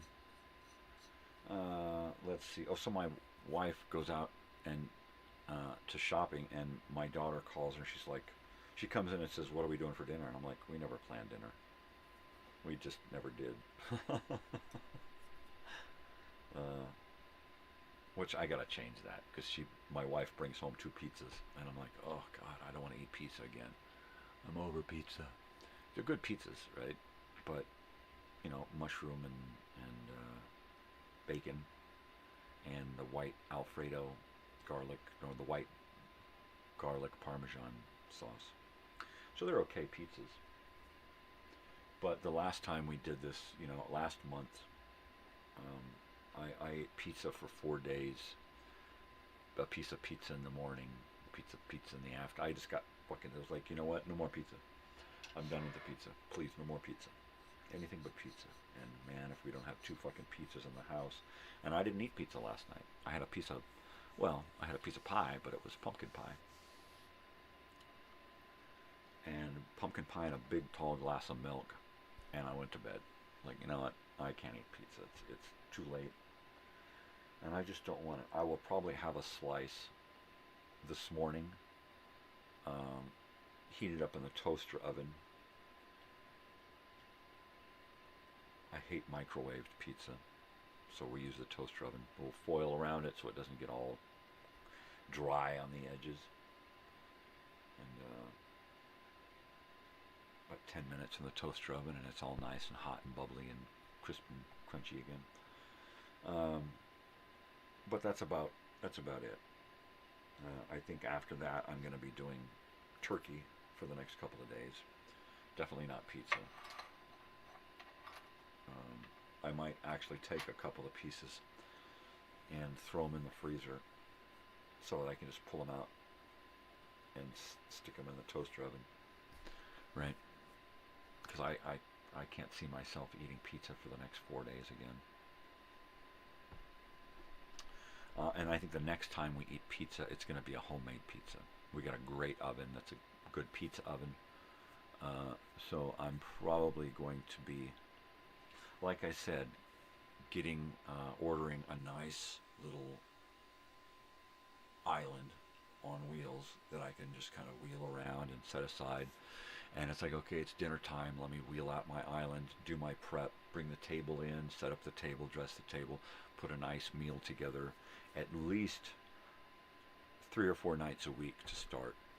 And then if I can do every night, make a home-cooked meal that can then be lunch the next day for at least one person. And then create breakfast and lunch items from scratch, right? Big dog.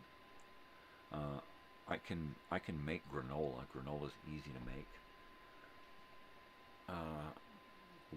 Honey roasted granola with nuts and stuff, and then add chocolate chips to it, and then boom, there's my daughter's cereal, snack food, whatever. A quiche is a good breakfast food. Let's see, I can turn that off because Mom is not leaving today. And she's not getting up till 8 at least. So there's that.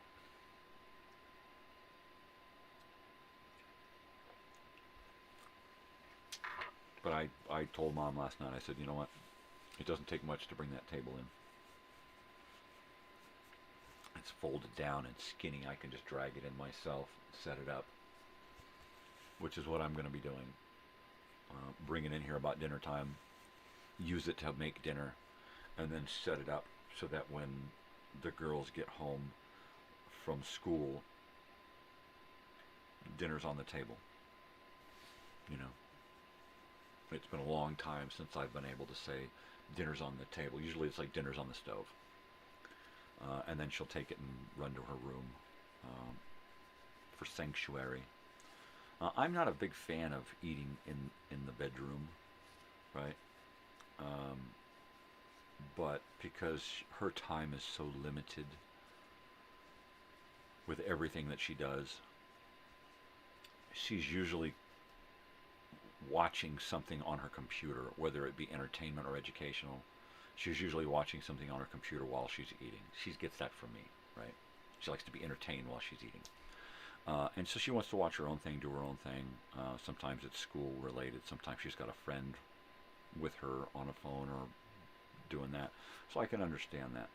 But I think I'm going to have to just say, okay, look, you know, let's go ahead and now that we can, let's go ahead and spend this little time together every night, you know, and have dinner together. It's going to take 20 or 30 minutes for us to sit together and do this, and then maybe watch a little TV afterwards, you know.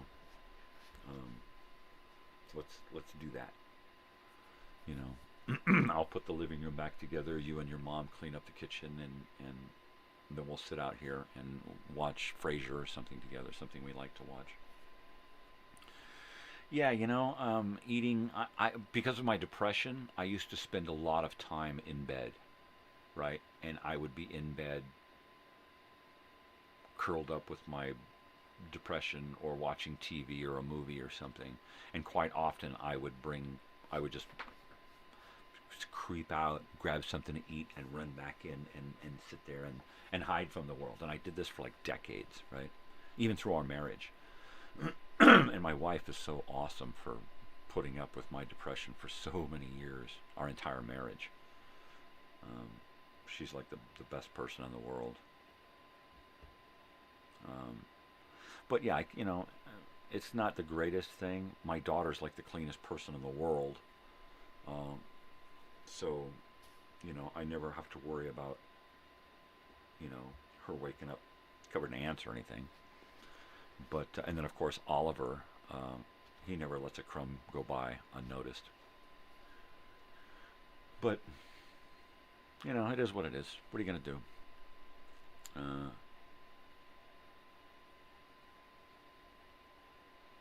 He never brought the dishes back. Yeah, my friend Andy, in his room when we were teenagers, you could go into his room, and there was always plates and cups and half plate full of food, and I mean, it was always, you'd bump into a cup that would have like this much milk in it, and you'd bump into it, and the coagulated stuff at the top would drop down and hit the liquid, and the fumes would waft up, and everybody run out of the room.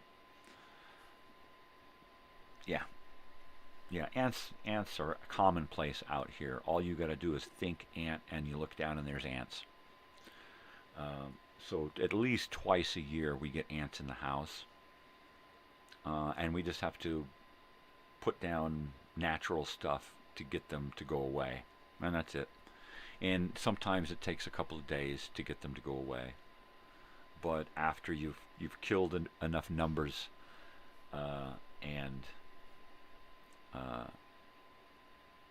and have held them off long enough, they finally just give up and go away. So we're used to that. We're used to all the things that the desert throws at you that you're not used to when you're not living in the desert. Ants are crazy out in the desert. Other bugs and insect, roaches, the desert roaches. And you go outside and you move something outside, and it's like all these big giant toes start running around, right?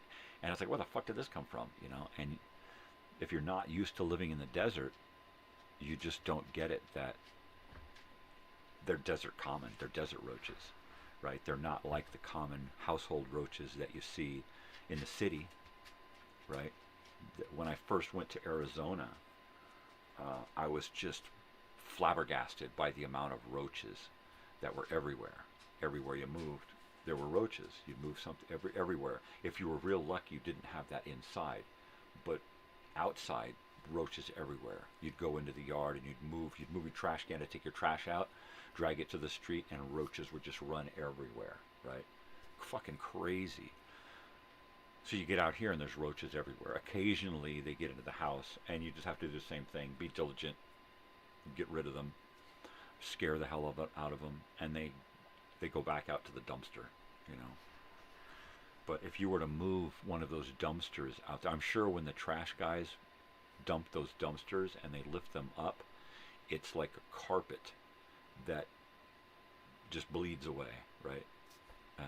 In fact, I got to go out there one morning when I know they're going to be there and take a look and see what happens, right? Crazy. I would say mice, but they're not mice out here. They're desert rats. They're big, giant desert rats, like subway rats, right? Big desert rats. And they're everywhere. That's why we like the stray cats. Because with the stray cat population, even one or two stray cats around, and then local people's cats walking around a lot, it takes care of that rat population.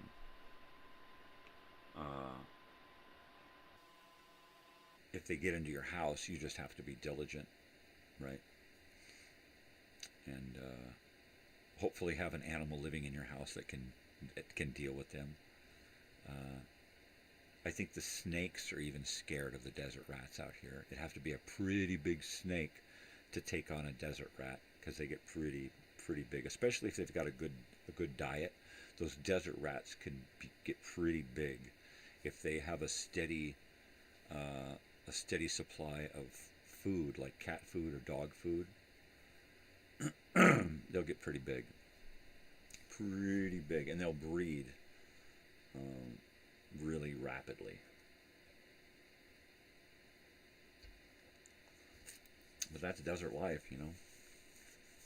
It's just the way it is. Like scorpions. Scorpions are just a way of life out here. All of a sudden, there's a scorpion. We find scorpions in the houses that we clean. We find scorpions in our yard. We find scorpions everywhere. Sometimes they're little. Sometimes they're fucking huge. Literally, a giant ass fucking scorpion, or just a little itty bitty tiny looking like a fucking half a knuckle, you know? Crazy. Tarantulas. Tarantulas not so much here in the city. You get a little bit out of town in tarantula season, and there's tarantulas everywhere. If you drive through the Mojave from here to Vegas, at the right time of year, you can see them running across the road. I have slammed on my brakes for tarantulas before. The tarantula hawks, the big fucking wasp-looking black wasp, orange wings, right? Big giant legs dangling. Tarantula hawk. Those things, they burrow into the ground like ants, and they'll see a hole into the dirt, right? Just a little hole about the size of your thumb. Like somebody just jabbed their thumb into there. And those things will come one at a time, comes flying out. They only live one per burrow, right? And they come out and they go tarantula hunting. And they just land on the back of the tarantula and fill it full of poison, and then suck its juices. And actually you can see those things dragging those things back to their little burrow. Those things are creepy.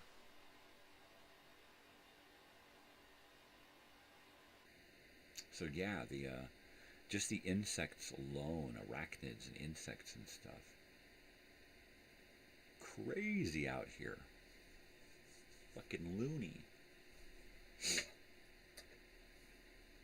But the desert roaches that are just as big as your fucking thumb, you know? The rats as big as cats. You know, the roaches as big as mice. It's crazy.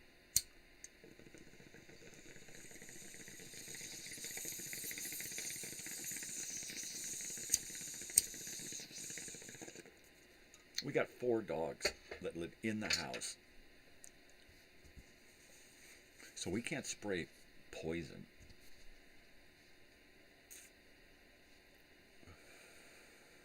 We have to use stuff that's non-lethal to our animals and non-poisonous to us and the dogs. But that, even if it doesn't kill the bugs, just tells them to go the fuck away. You don't want to be here, go away. So we try to use natural stuff.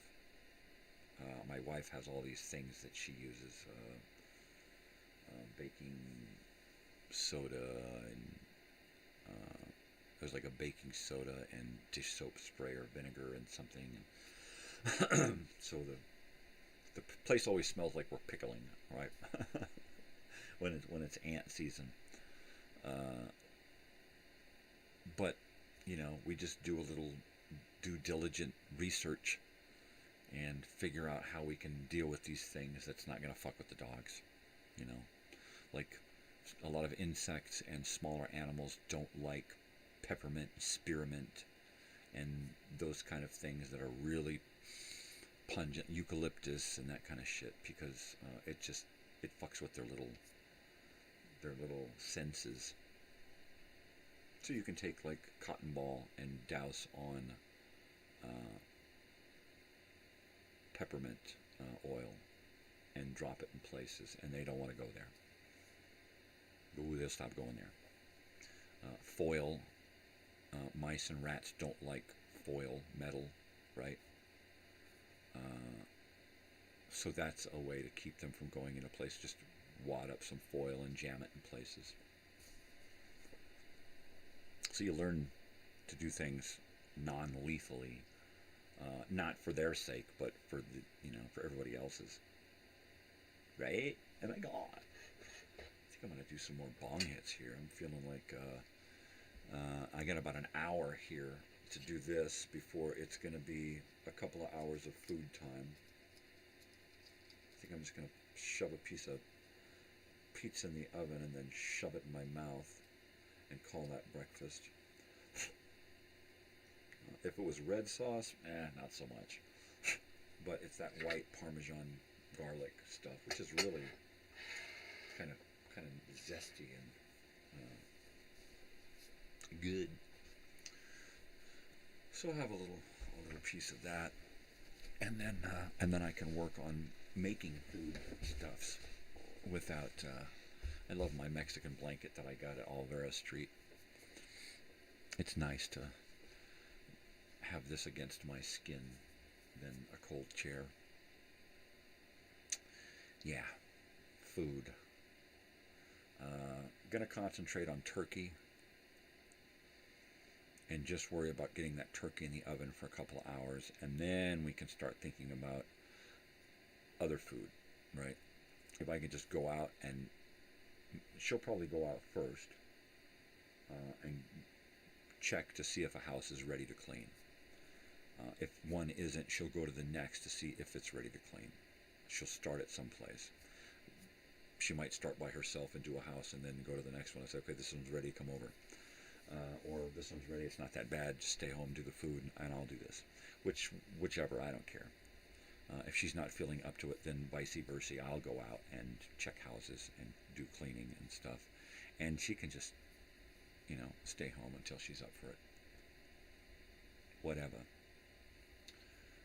But I want to get the turkey in the oven by 10 so that by noon I'll be home and be working on other stuff.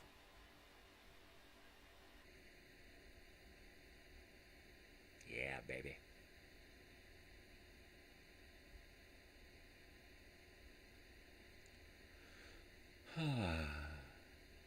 Happy Thanksgiving. No, I'm not going to be watching the Macy's Day Parade. It's just programming. It's propaganda. It's usual bullshit, right? The whole, we're the greatest in the world, look at us, yay, us. And it's so not that, right? The world, everything is so not what they're trying to tell it is, us it is.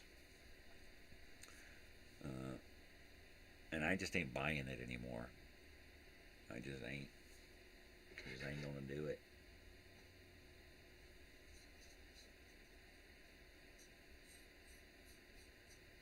Nope. No siree. No siree. No siree.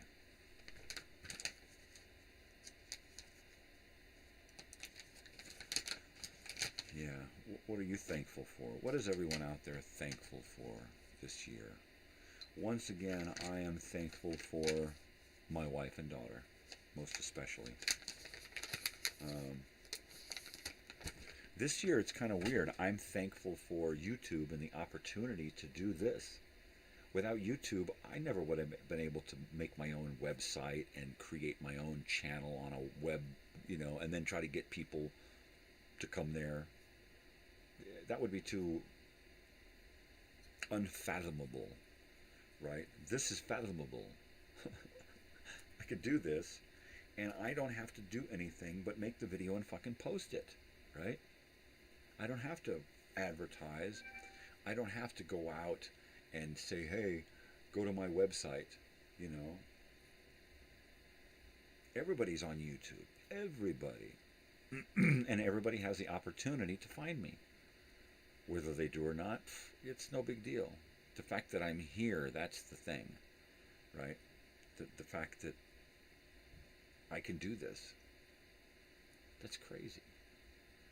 I can have my own show, my own channel, and my own show. And do whatever the fuck I want. Within reason, but whatever the fuck I want. That's crazy. For a guy like me coming from when and where I came from, this is bizarre. The fact that I've been doing this morning show for almost an entire year of daily morning blah, blah, blah. Oh my God, no freaking way. So I'm thankful for this. This has helped me so much with my depression. Just being able to sit down here, even if I'm not live, even if I'm not doing this and talking and working it out, I'm working on videos, which is good therapy in itself. I get to go through my resources and find educational films that mean something to me and to my life and my lifestyle, who I am and where I came from, all of it. And then turn that into a viewable video and share it. That is crazy. I never knew about most of this stuff a year ago.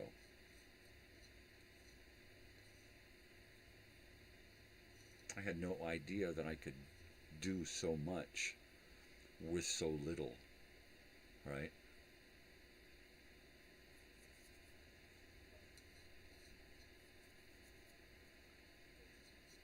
Just by cobbling together a couple of laptop computers and a couple of cameras and a mixer and microphones and stuff, I've created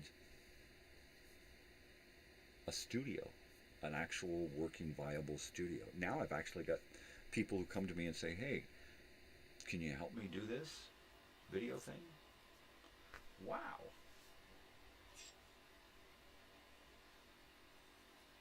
The fact that without this YouTube and studio stuff, I never would have even thought about it being possible to put some kind of reunion together, right? And now it seems possible. Not only that, for a bunch of us, it seems probable that we're all probably going to get together in August somewhere in Lake Elsinore and hang out together and do something. It's either going to turn out the way I want it to, or it's not, or it's going to be something in between. Whatever, right? Like I've said before, my channel, my life, it's pretty organic. Just let it happen. Serendipity. You know, things are going to work out. You put enough positive into it, and things are going to work out. You know. Yeah. Totally. Totally.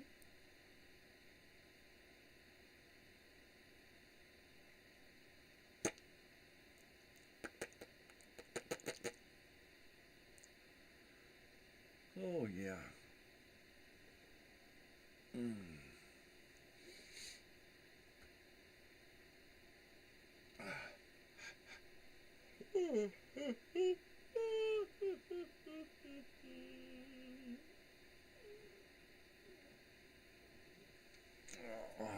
I'm saying I'm probably going to have to go to the little boy's room for a brief moment after this bong hit. That's okay. I'll leave you with Big Dog.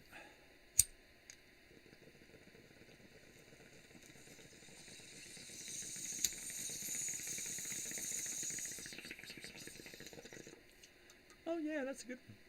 That's good. It's good stuff there.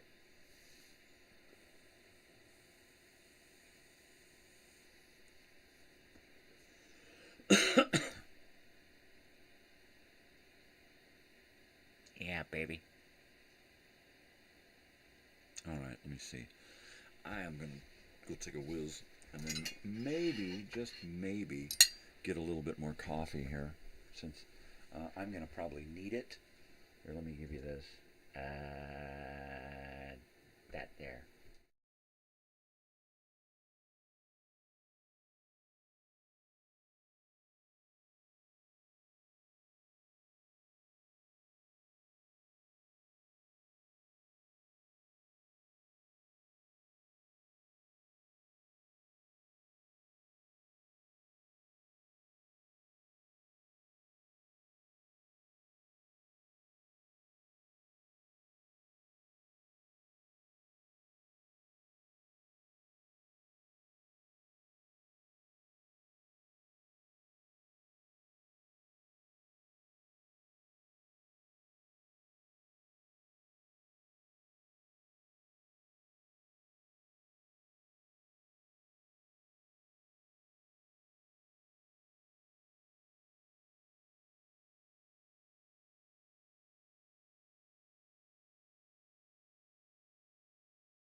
I'm back, baby. Yeah. Anyways, like I was saying, Hoss, I think I want to smoke some weed, man. Because it's like what I do best in the morning, man. How'd you like hanging out with Big Dog there? She's a big lazy dog. She just lays there like a big lump. Yep. She's like a movie prop, or like one of those the front yard dogs, you know, one of the statues of a dog that just sits there. Yeah. Of course, now she's licking her leg. With her eyes closed, just licking. She'll probably fall asleep licking. Like Tootsie, she falls asleep licking all the time. There she is. Just licking. Yeah, like, I almost fell asleep. She was like, oh, crap. Don't lick your leg there. Hey, because you're just going to make a wet spot. Don't lick your foot like that. You're going to make a wet spot. That's a good girl. She's a good dog. She really listens. They all really listen.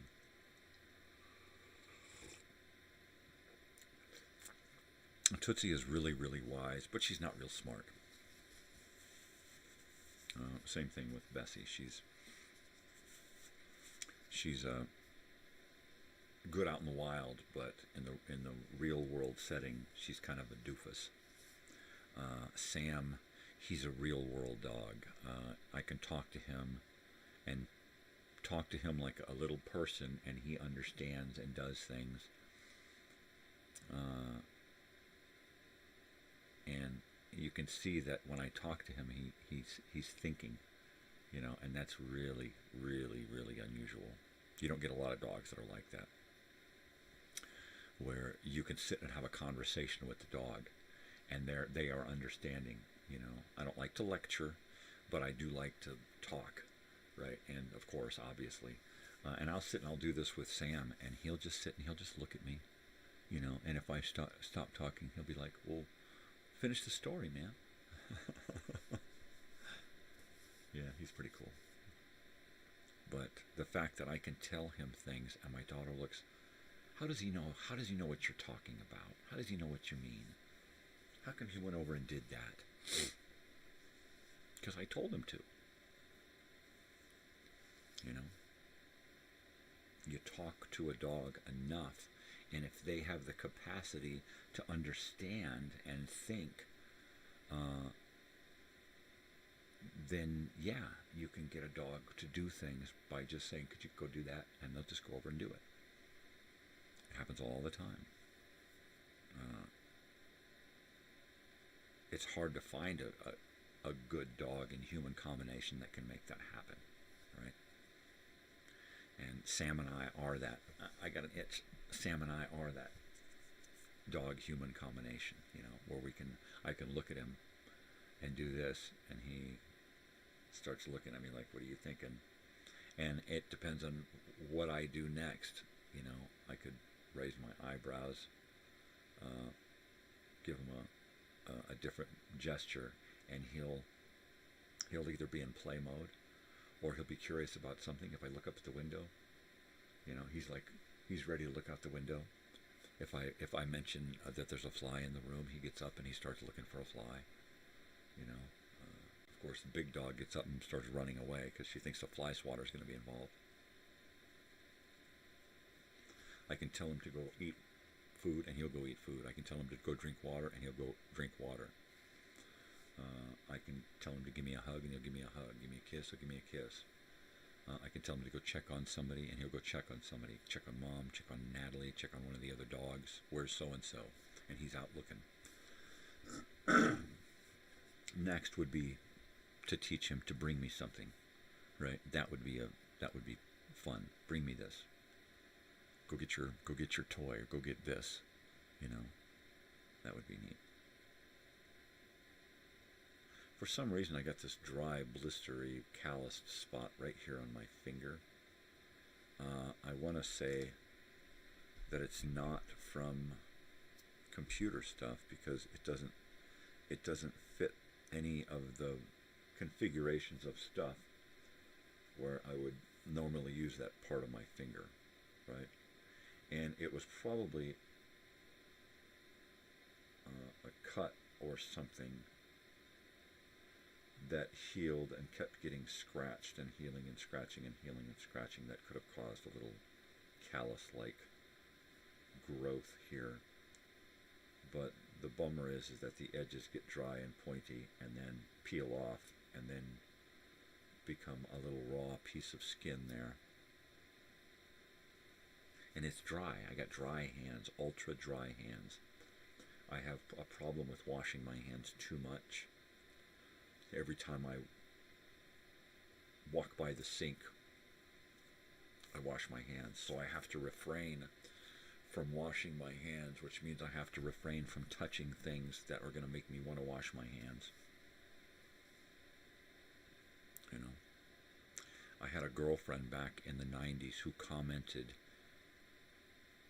"How do you do that? How do you take a leak with never touching your actual self?" Right? Because this girl watched me take a leak, and she's like, "You never once touched your penis." And I said, "Well, what the problem is?" You know, I said, "I got no reason to touch it. If I touch it, well, then I've touched it. Then I gotta, you know, you pull it out of the sheath and you gotta kill somebody with it, right?" No, I learned that being a cook.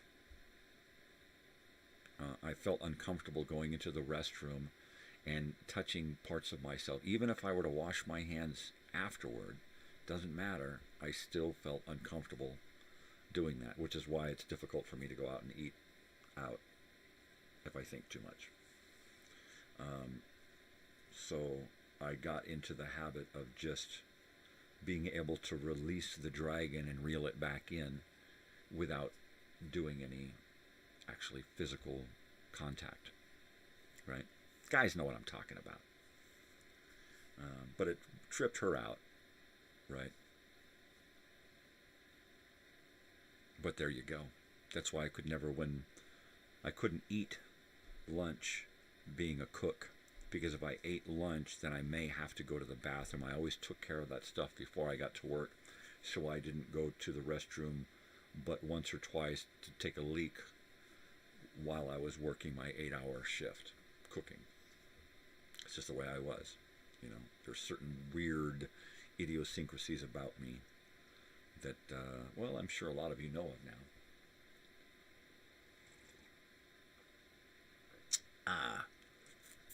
I'm a weird guy. What can I say?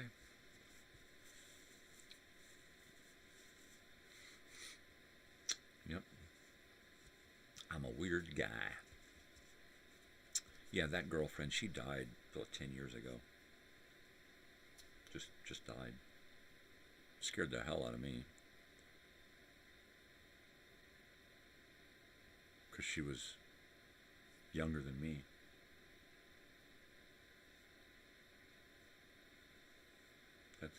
That's a weird thing when people younger than you start dying. Or people your age start dying. And you're like, am I next? Right? Fucking crazy. Fucking crazy, man.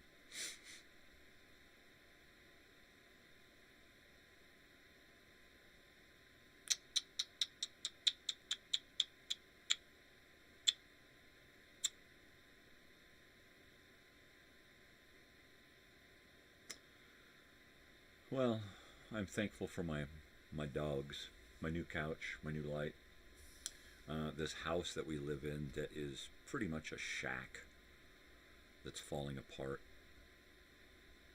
but we own it.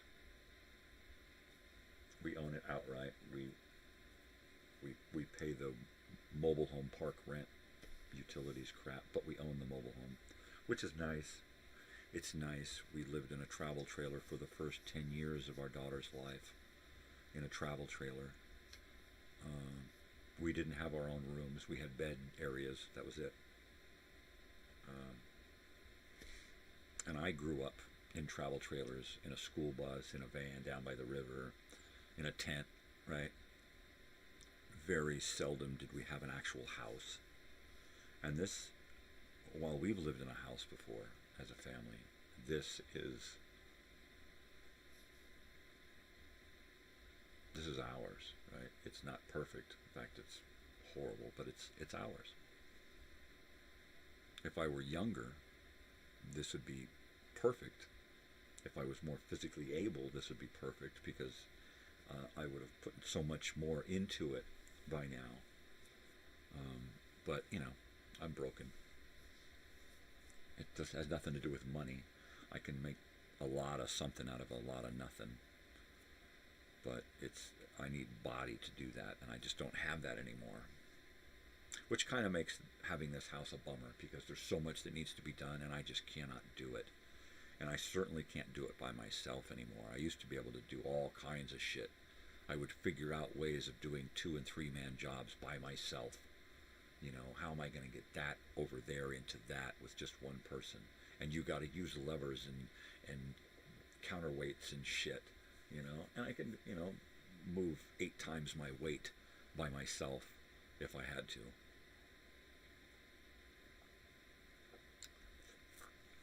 Do what you got to do. And now I just don't have the physicality to even pull something like that off. Even last night, yesterday, I had to wait until my wife was around to do the little stuff that I was doing, because just looking up like this for any amount of time, more than a couple of seconds, destroys my neck. And the main reason I went to sleep early last night was because working on this light here, I spent a couple of hours in here having to look up a lot and spend a minute at a time looking up. And it fucking wiped me out. I was like, oh, just take me to bed. My pain coma set in, you know. My brain reacts to pain the way it would react to pain pills. I just get sleepy and want to go lay down. So that's a benefit. But when you're trying to get shit done and you get a little bit of pain and it makes you sleepy and want to go lay down, that sucks. Luckily, I had a nap right before I started on this. But even though I had like a 2-hour nap, I got up, I came out here, we did this. I rebooted my computer and reinstalled some stuff and watched a little TV. That was it. I was done. Ready to go right back to bed. Pain has a lot to do with my ability to sleep. It keeps me awake, but it can also put me to sleep.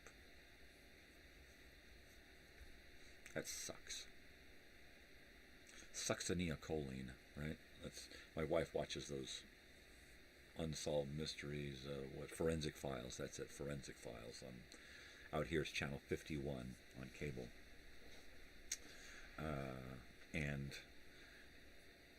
that was one of those things where they said, and there's one drug that can be used that does this and this and this. And I looked at her and I said, succinylcholine, just before the guy said succinylcholine, right? And I'm like, huh? And she looks at me like, how did you know that he gave that to his wife and nobody detected it except for the girls that happened to freeze her blood and urine because they suspected, right? And, well, because I've seen a lot of movies and documentaries, and the first time I heard of succinylcholine was the movie Coma, Michael Crichton movie Coma, with Genevieve Bujold as the star and Michael Douglas as the co-star. And they were basically giving people comas so that they could take them and put them in this institute where they kept their bodies alive so they could use body parts to sell to make money, right? Heavy movie. But the drug that they used was they gave them carbon monoxide to make them go brain dead instead of the oxygen while they were under. They would give them automatically, through a remote control, they would send this stuff into the anesthesiologist's equipment. He didn't even know it was coming, right? And so they were killing off people, giving them this and that, making them brain dead, so that when they came out of surgery, they wouldn't wake up. They were just brain dead. Bodies were alive, heart was beating, but their minds were just dirt. And they would send them off this institute to keep their bodies alive so the families could visit them and yada, yada, yada. But really it was basically they were keeping them around to harvest their organs, and then they would just kill them off and, tell their families, oh yeah, they died. They went peaceful. They didn't know nothing. Yet they're on a table just getting their innards yanked out, and we get 500,000 out of this guy. And that fucked up? Yeah, it's pretty fucked up. Pretty fucked up. Well, half hour left on this Thanksgiving morning show. I'm gonna keep doing bong hits here, because when I get done with this, I gotta stick my hand up inside a turkey. So yeah, I think I should get geared up for that. You mean gloves? Yeah, some gloves, a big apron, a mask, one of those clear face masks that come down, right? Don't want to get that stuff in your eye, man. The turkey germs, man. So we're doing all the fixings. I always like to make a full, colorful plate of food, right? The greens and the yellows and the reds and the oranges and the browns and the greens and the yellows and the reds and the oranges and the browns. Yeah. All the basic food groups and all of the Thanksgiving elements got to be there. I like cranberry because it really goes good with turkey. Of course, all of this is programmed into us by the people who sell us this shit. So, I love a good green. I never was into green beans back when I was a kid, because they were always those fucking Del Monte can of green beans. That was it. It was always a can of this and a can of that and a can of this. And I always hated Thanksgiving dinner afterward, because it was like I saw what everybody else had gotten to eat, and I was like, I felt like I was gypped, right? The turkey was okay. It was always dry. The cranberry always came out of a can, and it took a long time for me, myself, and my little family here to get away from that traditional, let's just pull it all out of a can in a box, right? I would love to make my own stuffing from scratch, my own bread cut up, that's a little bit of an order there. But just about everything now that we do for Thanksgiving is made from scratch. I'm not going to make a pie, so forget that. But everything else is pretty much scratch. I'm glad my wife found whole cranberries, because I did not want to do the canned stuff. I did not. It would have to be the canned whole, because that, I can't do the jellied stuff anymore. That's what I liked when I was a kid, because it's like jelly, and it's good to smear on a biscuit too. But it's so much better to make it from whole cranberries. It's just, you can have it as sweet as you want or as unsweet as you want. A little extra buttery. There's a lot you can do with it to make it unique. You can add other stuff to it, add cherries and raisins to it, so that it's not just cranberries, but it's more of a kind of a fruit berry thing. But cherries and cranberries and raisins are kind of good to kind of mix that together. I have to try that one year instead of doing the raisins in the stuffing. Right. Well, I'm just making a mess here. I'm just making a mess. That's my middle. No, it's not. That's not my middle name. My middle name is Go Fuck Yourself. Oh wait, this is Thanksgiving. So, I am thanking you to please go fuck yourself. Thank you very much. Please to go fuck yourself. This is totally awesome, bro. Fucking gnarly and bitchin', dude. Time is fun when you're having the flies.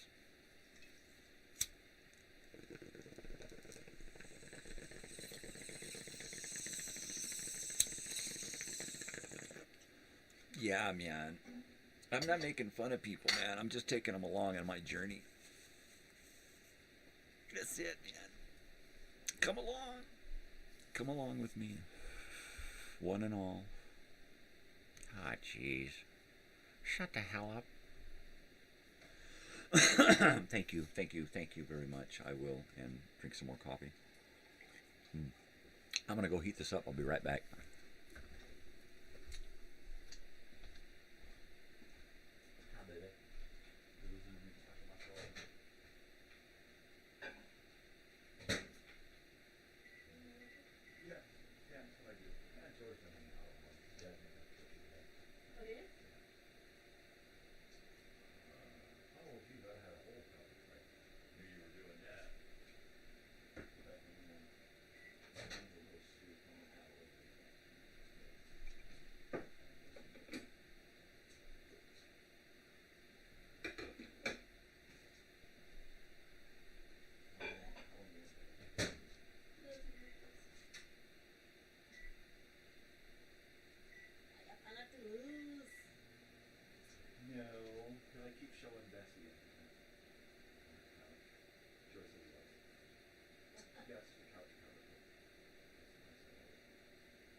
Back to basics and see if that helps all of us feel better. All of us. Natalie will have less stomach aches, we'll fall in more energy. Anyway, I'm going to go back to my show. Blah, blah, blah. Turn the mic back on. Whew. Oh, the mic is on. I didn't turn it off. Did anybody hear that? Nah. Robert. Oh, look, there's Robert again. Hi, Robert. What's going on, dude?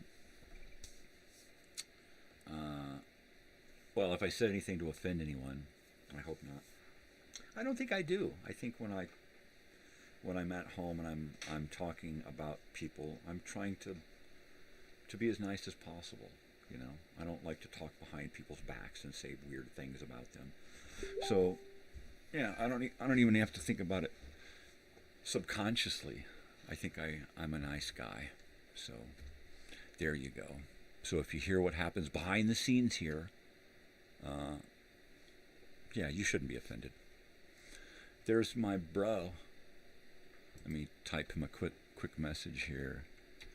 Happy Thanksgiving to you two guys.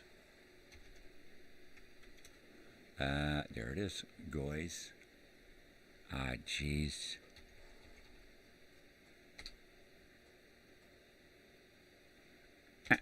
Hey. Hey. Anyways, Holmes. Orale. Orale. Yeah, turkey. Turkey, baby. Turkey.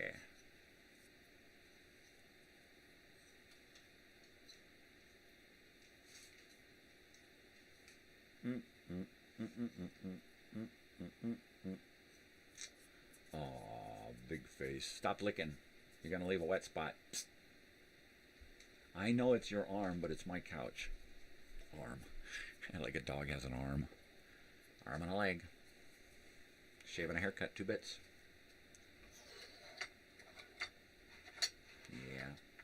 Yeah. No, but really, I'm serious. Everybody should try to make a change and be a little bit healthier. You know? Try to have more meals together, right? And everybody should try to live their life like they're always on mic, right? They're always on mic, they're always on camera, because pretty much we almost always are nowadays. And I really honestly, for as long as I can remember being married, I've been trying to live and do things with somebody, I can't remember who said this, but it was try to live your life and make your decisions as if your most precious family members were there with you, watching you make these decisions. How would you make the decisions if you were being watched by your loved ones? Would you stick your hand in the till and pull out a little bit for yourself? Or would you say, no, that's not good, that's not bad? Would you live up to those lessons that you try to teach your kid? Or do you teach them one thing and then do another, right?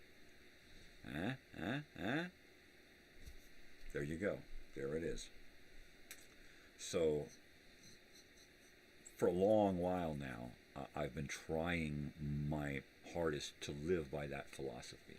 Don't do anything that you wouldn't want your family to know about, right? That's it. You know, you're going to get a lot more good, a lot more positivity going on than not.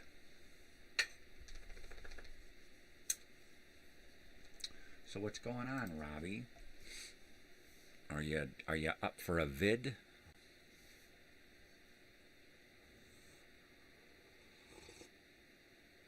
Are you watching?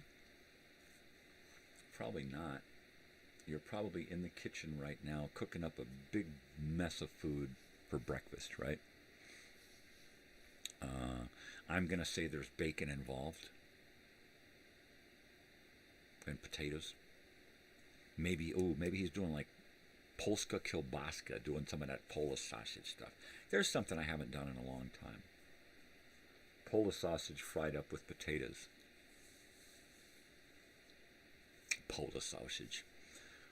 I call it Polish sausage. Because the Polish sausage, when I was a kid, it was hard to say Polish sausage. So it was just Polish sausage. Or Polska kielbaska. The thing that looks like a big intestine, right? A boomerang of sausage. Deadly. All right, I'm getting loopy again. Too much sleep, getting loopy. Gonna do some more bong hits to calm down. Calm down, man, calm down. So when I get done here, I'm going to put on my channel and watch some of the crap that I've uploaded. That should be quite fun. I think at 8:30, of course, first is Dimension X, another episode of that. At 8:30, it's Winston Churchill. And then from then on, the rest of the morning, it's just a ton of Thanksgiving-related and Native American-related educational films and movies and shows and that kind of stuff. It's going to be quite interesting. It'd be neat if somebody actually tuned in and had something to say about it, you know. Or it would be neat if somebody learned something from some of it and actually had a comment. That would be fun and new. I can always count on a lot of good insight from the sidelines. He's always got something really good to say about old-time radio. I love seeing a little bell that says that I got a comment, hoping that it's from him, because I'm going to learn something about the shows that I put on my channel. he really does have a lot of information about old-time radio. It's pretty cool. Can you dig it, baby? Can you dig it?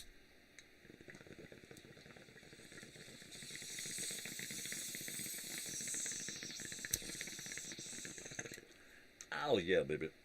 Oh baby. Gather up these little pot stems here for my dog. He likes to chew on them. Crunch, crunch, crunch. I'm breaking up a bud, and he's looking like, hey, you got a stem? Crunch, crunch, crunch. It mellows him out. It's like doggy downers, right? Pot crumbs. Little stems.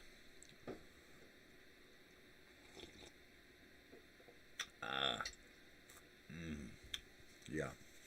Like I figured, my brother is probably cooking up a mess of food with his wife. I can't do a big breakfast on a day where I'm going to spend all day in the kitchen. That ain't going to happen. Just enough energy in me to keep me going. That's all I need for the day. I know that once I eat that big meal, I'm just going to get lethargic and just kind of flop around. Just do some hardcore flopping. Floppy. Floppy. Totally.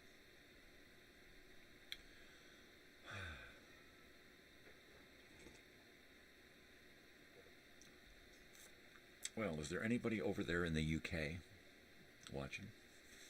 If so, like I said, at 8:30, there's going to be a Winston Churchill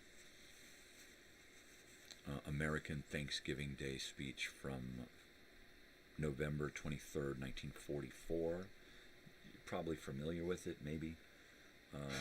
I found it interesting because I had never seen it before, and I still haven't. I uploaded it, but I didn't watch it in its entirety, just to make sure that it was working enough, just enough. And that should be neat.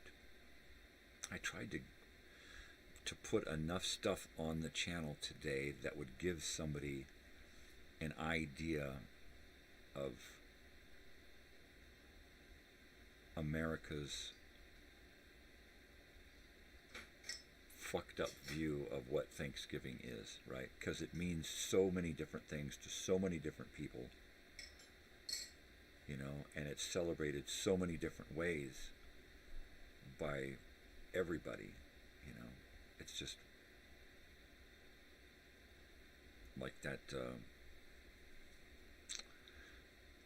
And So They Live documentary that's going to be on at some point today.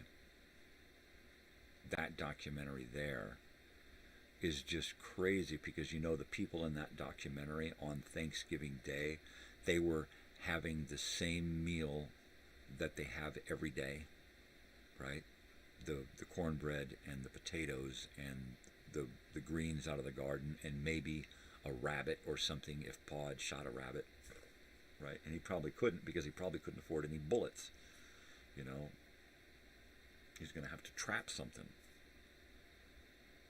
And usually in places like that, it's all trapped out. There's no more game. You know, 100 years go by and there ain't no more game.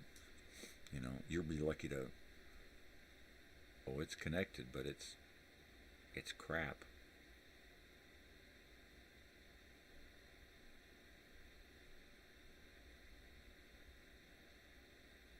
I'm going to say I'm back, baby. I'm back, and it looks strong. Yeah, there you go. So, yeah, different families have it, you know, pretty rough on Thanksgiving. Very little to be thankful for other than just fucking being able to put something in your face, right? I remember growing up, a lot of Thanksgivings where it was pretty freaking rough, right? It was like a turkey TV dinner. if you were lucky. You know, and my parents were usually too proud to ask for help or to go to like a mission or something, or to go to one of those free Thanksgiving dinners for 1 million people. There ain't no way. You know, which is why we had bologna sandwiches. One entire summer of bologna sandwiches was because, you know, they were just too proud to ask for help. You know, which is quite a shame when you have kids. You should never be afraid to ask for help, or you know, because it's for the kids. Oh, freaking program is going wonky again. I don't know. I'm back. I'm back, baby. I'm back. 3, 4, 5, 6, 7. 7 seconds. So 8 seconds between the time that I did that and did it again. That's every time I come back from a reboot thing, it shortens the lag time, the buffer, right? It looks like we're having technical difficulties, mainly because it's Thanksgiving and 1 million people in the neighborhood right now are waking up and getting on the internet. So my local server is getting hit really hard. I'm going to say that is the reason why I keep losing my internet. But thankfully I've got 10 minutes left of the show. So for whoever's still there viewing, thanks for staying. So our meager Thanksgiving is going to include a whole bunch of home-cooked food, and we'll run some next door to our neighbor as usual, because it's always nice to see a smile on his face.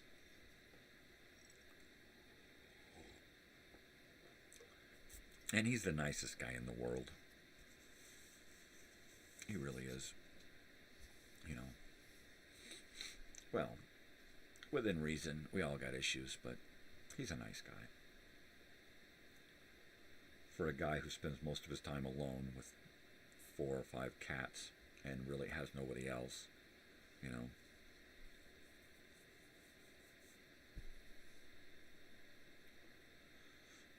So, yeah, every once in a while he gets a visit. We try to remind him that we're over here. Hey, we're over here. He doesn't like to ask for help. So we just remind him that we're here.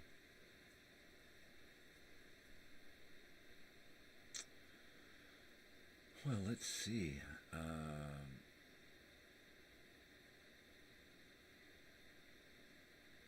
I think I'm going to put on some music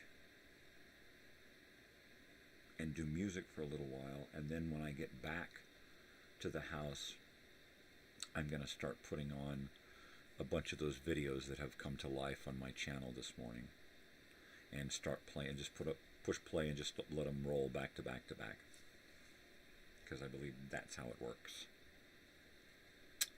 And my channel is commercial free, so chances are you won't see many commercials. On occasion you'll see one, because YouTube will throw stuff at you, but my channel won't. Nothing on my channel is monetized, so you can't watch a video and then watch a commercial, or watch a commercial during a video, because they're not allowed to do that. My stuff is for entertainment and educational purposes only, not as a money-making thing. I certainly don't make money off of any of this. And if money is time, I'm dumping millions of dollars into this. Time is money, baby. And if that's true, I'm spending a mint. A truckload, baby. A truckload every day. Just dumping the money into it. Yeah. Alright, let's put together one last bong hit.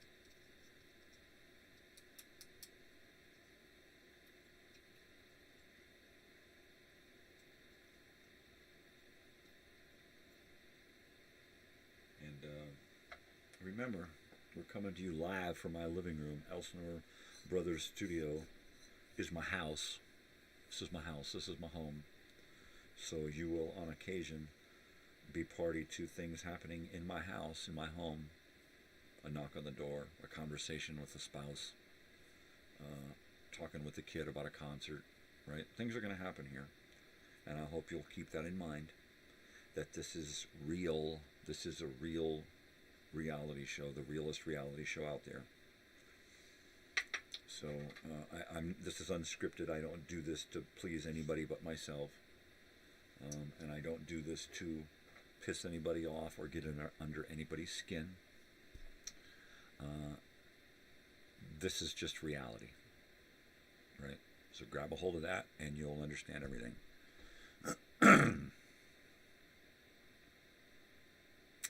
Yeah. So please don't take offense to anything if you hear behind the scenes stuff. I love you. I respect you. But I don't have to like it. Get the hell out of here.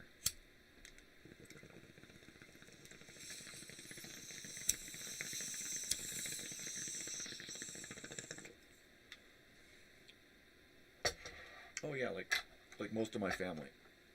I would love and respect them, but I don't necessarily have to like them. It's not required by law to like people. So there you go. You know, being liked, that's one of those things that is earned. It's not automatic, you know. Like being unliked, that's earned. You know?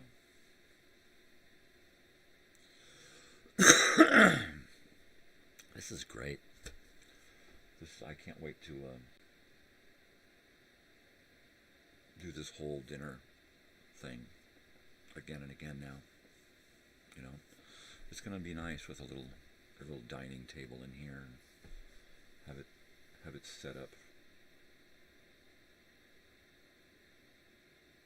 It's gonna be great. It's gonna be great. I'm excited about using my cookbooks, using my my culinary skills. I'm excited about getting a food processor. With a food processor, I can do a whole lot more and do it a lot faster.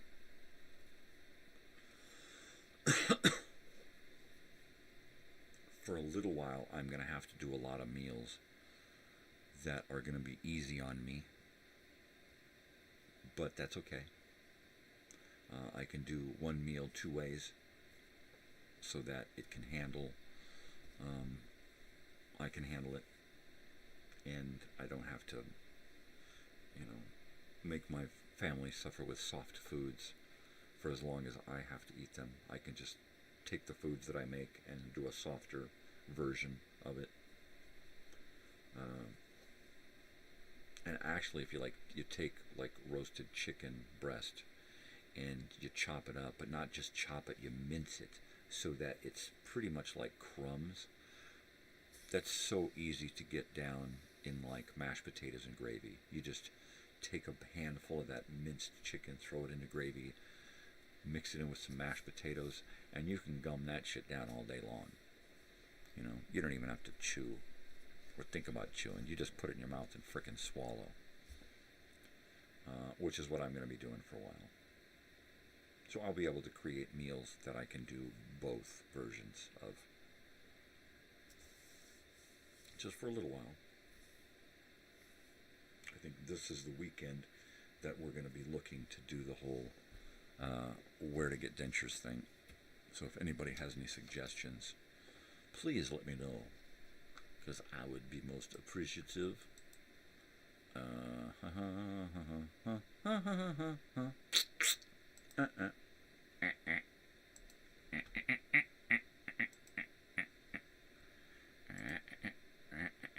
Alright, people, I've got the closing credits booted up. I am ready to sign off and get out of here and start thinking about making some food. I gotta do it, people. I gotta do it. I gotta get in the kitchen. I gotta get my hand up inside of some turkey. I gotta stuff some turkey. Cut it out, Robert. All right. Let's see. Let's kill that there. Let's start this. Yeah, well, once again, people, you know what to do. Of course, especially on today, be kind. Spread peace and love, not bullshit and war. Be nice to the people around you, right? Do something for yourself, but do something for somebody else, especially today, not just for yourself. We're in this together, right? And,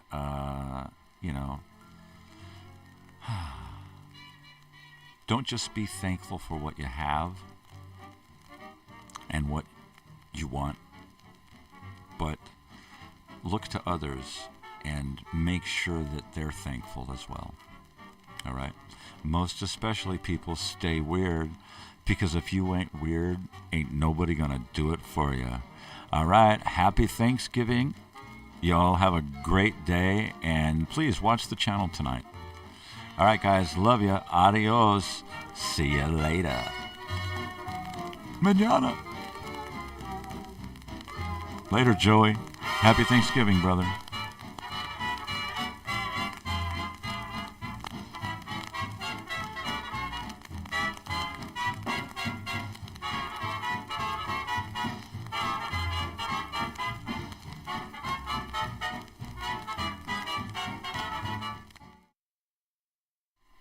Look at that. I totally dissed myself and didn't do the credit. I'm going to do the credits because I totally missed it. You just saw me sitting here listening to the music, bopping around, right? Because that's what I do. I love that song. But now I'm going to share it with you in earnest. All right? Ernest, what the hell has he got to do with this? I don't know. All right, people. Love you. Adios. Let's try this again. Bye now.